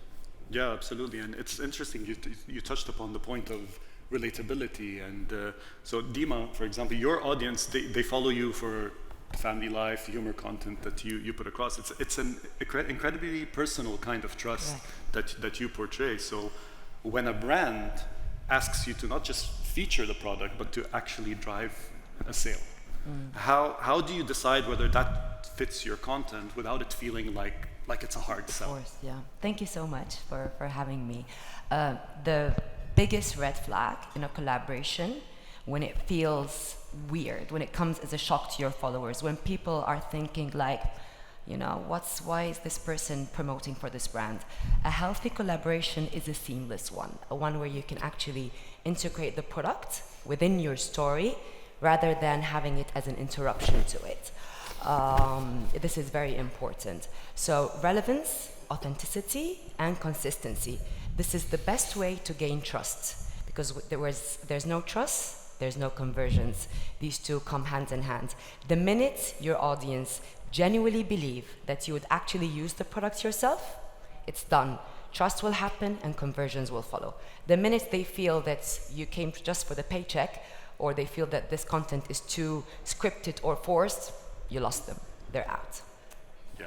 So consideration also plays a big part in that. 100%. It's how relatable you are, and how relevant and how authentic. Those three come hand in hand. Absolutely. And on the topic of consideration, so Noor, maybe I can ask you this, because consumer electronics is a high consideration category. People research, they compare, they really take the time before they buy. So how does that affect how you use creators?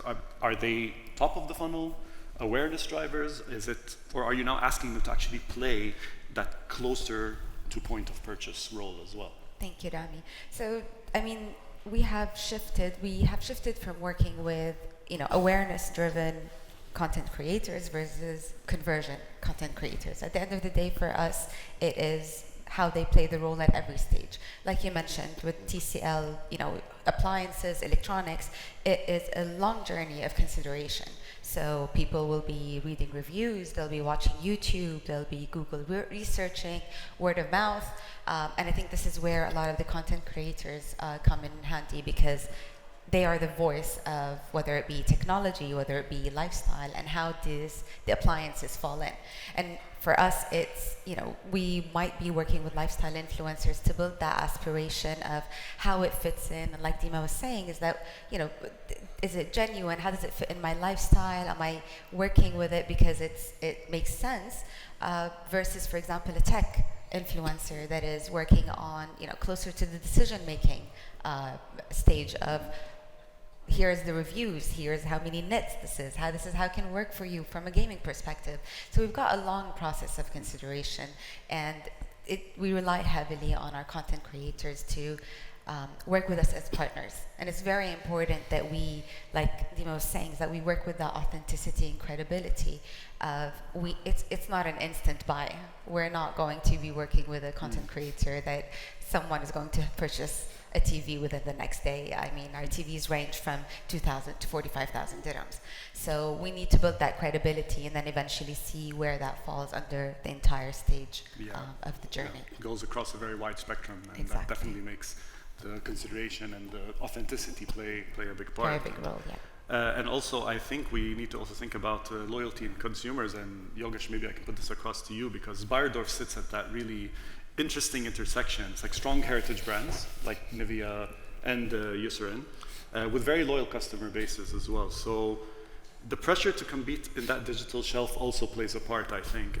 So how are creators factored into an e-commerce funnel, and like where does that impact on conversion actually happen from your standpoint?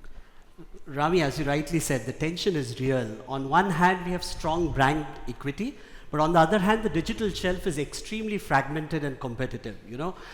When we talk to people like you, I ask you, how many of you all know this brand? A lot of you would say, yes, we know this brand. It is a trusted brand, but my grandma used to use it. My mom used to use it. Am I using it? Probably not. And this is where, at the top of the funnel, we partner with creators to translate this strong brand heritage into actually a platform native storytelling. Yeah, but I think the magic happens between the mid to the lower funnel, and this is where we partner with creators for education and consideration. Brands like Eucerin need a lot of education because of skincare efficacy, because of ingredient credibility. It's a condition-led solution treatment. So this is where we partner with creators to drive conversion, but we also partner with them to create social proof at scale. When you look at routines, when you look at regimes, how do you use this product is when the partnership happens. But to me, the magic happens when, like Dima said, trust meets intent. When a consumer is in a mindset to buy the product. And this is where there is a creator, whom they trust, who actually appears at the last mile and shares authentic, experience-led conversations, is when translation and conversion happens. So to me, for an influencer is equal to campaign mindset, we have to change creator is equal to full funnel mindset, which is commerce driven. Great. you took me back when you took out that, I must say. And I really love the grandma analogy, because I think a lot of us connect with that as well. And it also shows how things have transitioned over the years. And sort of in that vein, maybe Sufyan, when you're briefing a creator today versus 2-3 years ago, that's also shifted. So now, what does that success look like compared to back then? Like, is conversion now a non-negotiable KPI on every campaign, or does it depend on the objective? Yes, thank you. So we have conversion and sales is ultimately non-negotiable. Yes, it is ultimately how a business kind of survive and thrive. However, can't get bogged down only to that, especially when it comes to influencer marketing. We recently relaunched Oasis, which is basically our convenience store and cafe solution. And with the rebranding, we wanted to kind of understand whether our efforts resonated well with our consumers. So in this case, we're not using really sales. We're looking at our brand health tracker to see whether the association of messages are kind of changing. We also have different objectives. So we recently as well just announced our kind of stellar results in Q1, and we will probably not use maybe your traditional, typical influencers, but we'll probably go into media or into thought leadership influencers, just like maybe the Motivate group or Dubai or whatever, to actually communicate our messages. We have as well kind of longer term impact, or where we want to try to influence policies. For example, our electrification program, where we're actually trying to go after maybe lobbyists, thought leaders, policymakers, and all of that. And then there, we're not going to measure conversion or sales. We're probably going to look at whether policies are changing, etc. So, having said that, so just to recap, probably different objectives and different KPIs for different business questions. So, yeah. Okay. And obviously, yes, I think I agree with you. There's definitely that cross objective that needs to be taken into consideration. But yes, there is that push now as well into the lower funnel when it comes to influencers and to brands, affiliate links, promo codes. And Dima, I'm going to give you a loaded question now, which is, what do those mean to your value as a creator, and how can that be measured in real sales numbers? Because does that change the dynamic with brands? And like, honestly, does it change how you also see your own side, your own worth in that negotiation when they're coming and putting that across to you? This is a very good question. Thank you for asking. First of all, there has been a major shift in the ecosystem. The fact that content creators now not only drive awareness, influence brand perception, but they're also generating measurable business impact. This has changed the dynamic between brands and content creators. For me personally, promo codes and affiliate links, they don't define my worth, but they do, however, validate the trust and the influence that I've built within my community. So now when I'm negotiating with a brand, I know that, and they know, they're not just investing in visibility and views and viral videos, they are investing in conversions, in measurable business results. And this definitely gives you the power as a content creator. And obviously not all creators will be part of this change. As a content creator, you need to be business-minded. You need to understand the psychology of your audience. You need to understand the metrics, the analytics. You need to keep on learning about algorithms. And most importantly, you need to maintain long-term trust and know how to convert this trust into measurable results, because at the end of the day, that's what brands are mostly interested in. Yeah. And you touched up a bit upon platform commerce tools, and I'll redirect that to you, Noor. So the likes of TikTok Shop, Instagram Checkout, etc., native affiliate programs, if you will, those are evolving quite fast in the region. But are these genuinely yet a part of your infrastructure strategy, or do you still feel like the infrastructure in that sense is still trying to catch up? Go Sure. I'll talk from a perspective of TCL, and again, given that we are not an impulse buy potential. So TikTok Shop, Instagram, checkout, all of those have been evolving. But to be honest, we've seen, for example, in China or Southeast Asia, we've seen a development across the entire ecosystem much more than we have here. In the UAE in specific, talking about the region, yes, it has expanded. But I think also the retailers have gotten into that maturity still within a time frame that we're still expecting it to grow. And for us, again, we're not focused on an immediate buy. So whether we're working content creators or whatever media that we're doing, we're not looking at a current buy. We are looking at how that journey eventually ends up with. So my last click does not necessarily mean to me what it might mean to someone else. I do not sell, for TCL, we do not sell directly to consumers. However, we work with the retailers in specific. So it is an ecosystem that has to work within the system of the retailers, within performance media, content creators. So we're more focused on connecting that, and which is very important, like Dima said, is that we have that connection of, okay, it makes sense of where in the funnel did it fall, and also what is the ROI for us with them. I mean, in terms of a quick buy, the last click, great, that sounds great in terms of maybe of a lower FMCG, but for me, my click is going to be probably a week, 2 weeks, 3 weeks from potentially working with any kind of media around it. So I think it's getting there, but I think the maturity of it for specifically, at least for appliances companies, is still to come. Yeah, and at the back end of it is the data as well. Obviously, there's just a ton of data, and just how it's being transitioned into it is a big point as well. Exactly. And we don't own a lot of the time our first-party data, which makes it very, very difficult also to kind of change that. Yeah. Absolutely, absolutely. And I mean, on that point, so Yogesh, from a pure e-commerce lens, let's take it into that direction a bit, and to talk about data. So what's that data telling you about how influencer-driven traffic converts compared to other channels? And again, similar question, is the measurement infrastructure in the region mature enough to give you as Barsdorf confidence in the numbers that you're seeing? I have to be very honest, the influencer-driven data is very different from traditional channels, where we used to get a lot of data. And this is both a challenge and an opportunity.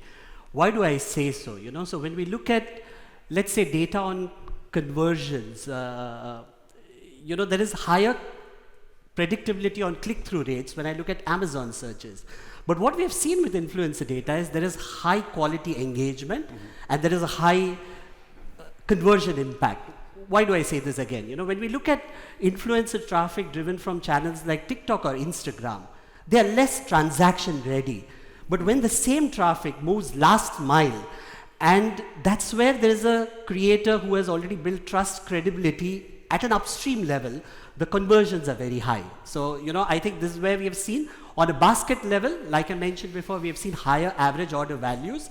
And we have also seen a lot of cross-category selling, a high upselling, because the creators are showing the routine, and when they show a skincare regime is when you can try and sell more products. Now, as you rightly said, and I have to be very honest as an industry, the infrastructure is very limited when it comes to data. Yes, there are proxy matrices like engagement, click-through, last click and all that, but still these are proxy. And there is very limited closed-loop measurement between socials and marketplaces. Having said this, even we have evolved as a company. So, people always used to ask, what's the ROI of this investment? And we have changed that mindset now to an incrementality mindset. Are you seeing incremental sales? Are you seeing incremental market share uplift? Are we looking at media mix modeling? Are we looking at brand health trackers? So I think these are some initiatives that have really helped us now. So rather than looking at an influencer is equal to attribution, we're looking at an creator is equal to contribution. What's the contribution to the uplift? Yeah, and thanks for bringing up that topic about the layers, because I think those layers all are now actually even evolving beyond what we know today, and we can even start to bring in other elements, which I'll turn to Sufyan for, which is, for example, other elements like brand safety and governance. So those are always front of mind for a brand like AdNoc Distribution. So as these commerce tools, and taking into consideration this data that we're talking about, as these commerce tools get embedded into the content itself, does that add a layer of complexity to how you manage what goes out under your brand, just keeping in mind those things that are important to adnoc as a company? Yep, no, adnoc is a semi-governmental company, and of course brand safety is critical. So how do we enable that? We put in a frame, and kind of the four sides of the frame is basically, yes, the selection criteria, whether it's the followers or location and things like that. Then we probably then look at the vetting criteria, looking at the history of what the creator has been posting, their views, etc., the alignment with the brand. Then we do share, do's and don'ts, elements of language that they can be free to use or not, or ignore. And then, last but not least, we tend to review sometimes of the content before it goes live or after it goes live. But those are basically just create kind of freedom within a frame.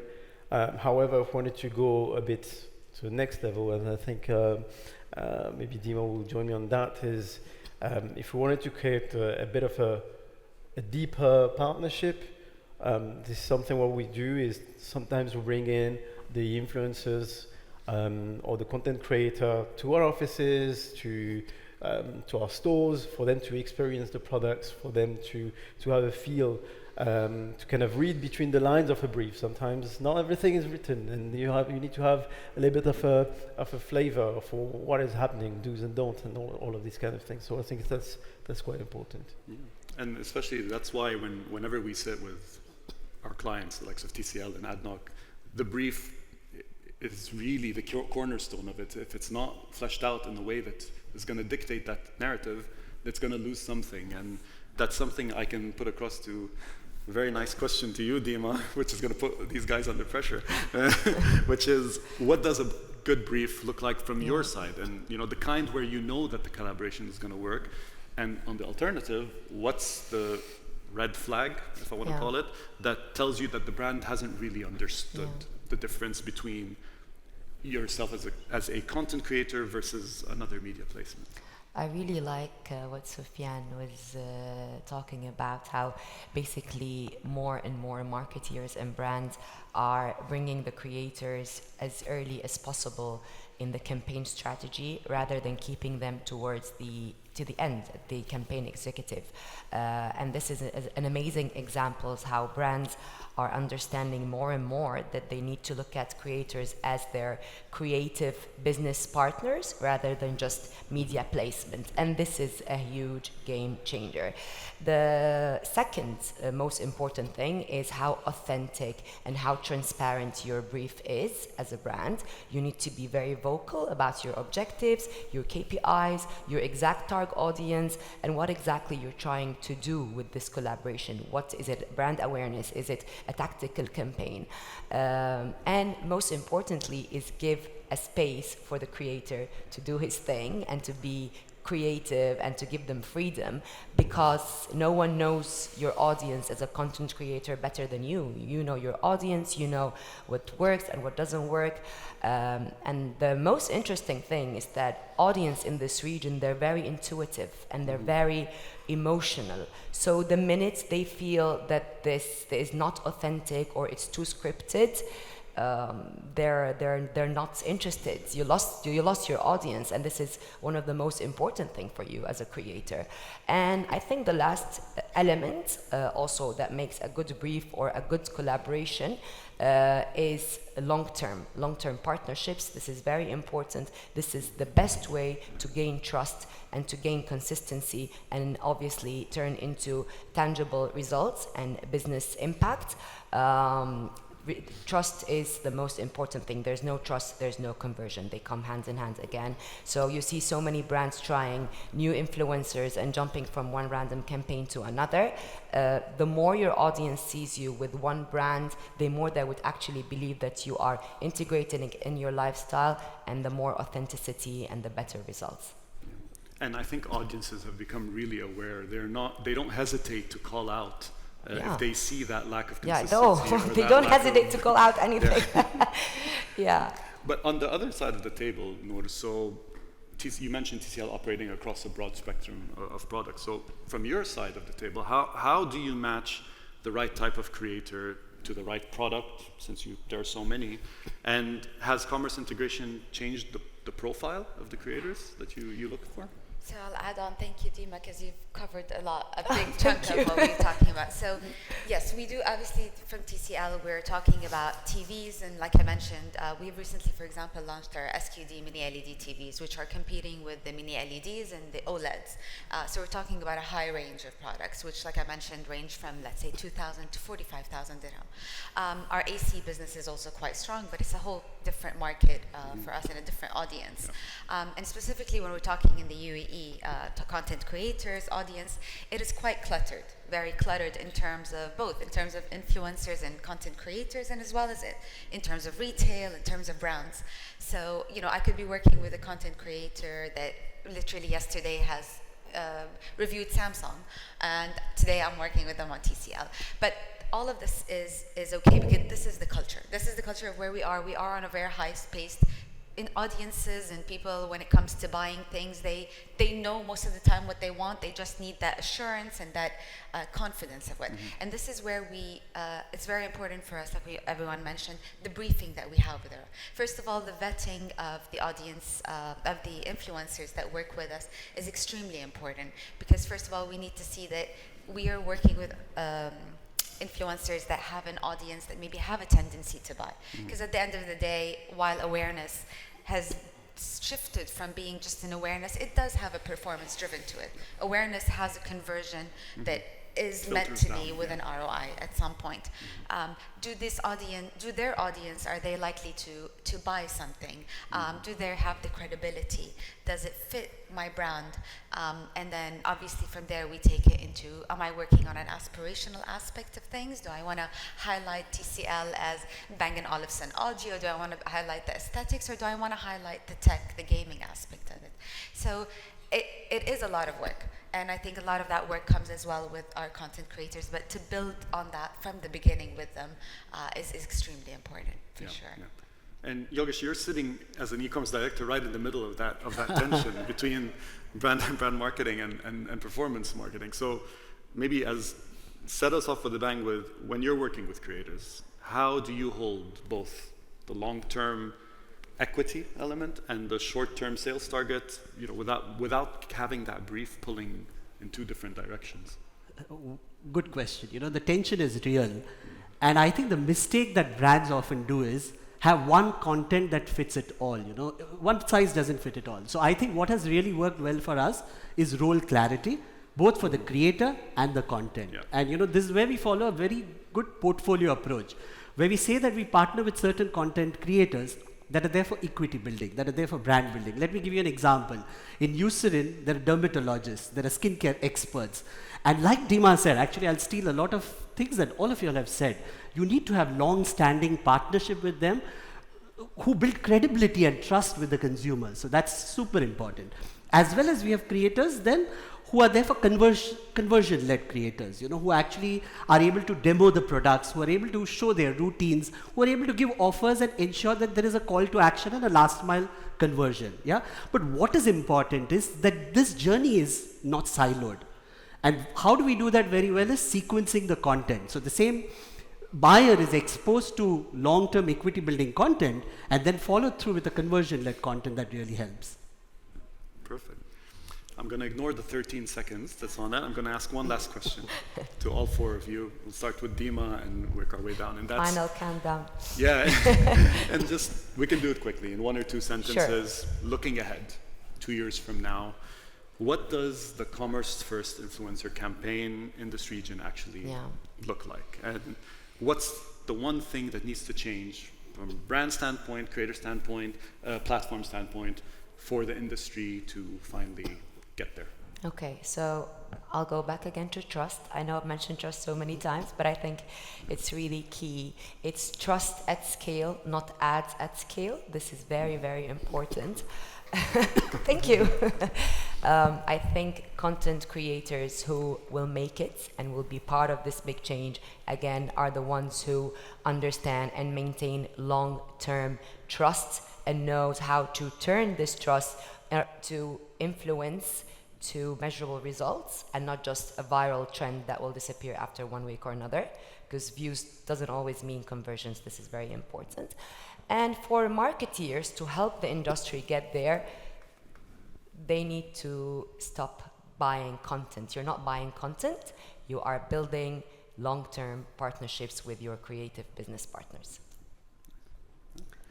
If I may add, I think to me, when we talk about commerce driven, it has to be always on, it has to be measurable, it has to be full funnel. Rather than looking at a campaign, I'm looking at a contribution. I'm not looking at attribution. And I think what will change for us is, when you have a closed loop measurement, when there is a good partnership between socials and marketplaces, I think that will create the magic across the full funnel. So perfect. I mean, again, I'll just keep it short. I think a couple of things is the one brief fits all does not work. When we're working with content creators, we need to trust how they create their content their own way. And this is the reason that we're working with them, including them from the beginning and redefining how we what our ROI and KPIs are when it comes to content creators. I think that has been a very, very difficult. Working on vanity metrics like reach and, does this contribute to anything? It's always a big question internally. Marketing versus the rest of management not understanding what do influencers bring to us. I think we need to close that gap of there's a full funnel. We can double check on everything in terms of all the media that we're doing to close that loop of, okay, we've worked with content creators, our search has gone up, our sales, our market share has, and just closing that impact. And again, not working with influencers as one-off. That has been extremely unbeneficial on many terms. So just one-off and then we move on to the next because we're just looking at scale, as Dima has mentioned. Yes, so I think Dima mentioned trust, Yogesh mentioned always on, Noor, you mentioned better briefs. I'd love to see today, next years, a platform where we enable our customers. So circling back to my first answer, who are kind of our biggest source of influence, actually our customers. So I'd love to see a platform that enables this at scale, that empowers our customers, not just affiliate marketing, but really enables them with the right tools. And it's really rewarding to see that despite being from different sides of the table, there is that commonality and agreement on how things need to move forward from this aspect. So thank you guys for that. That was a great panel, and thank you, everyone. Thank you.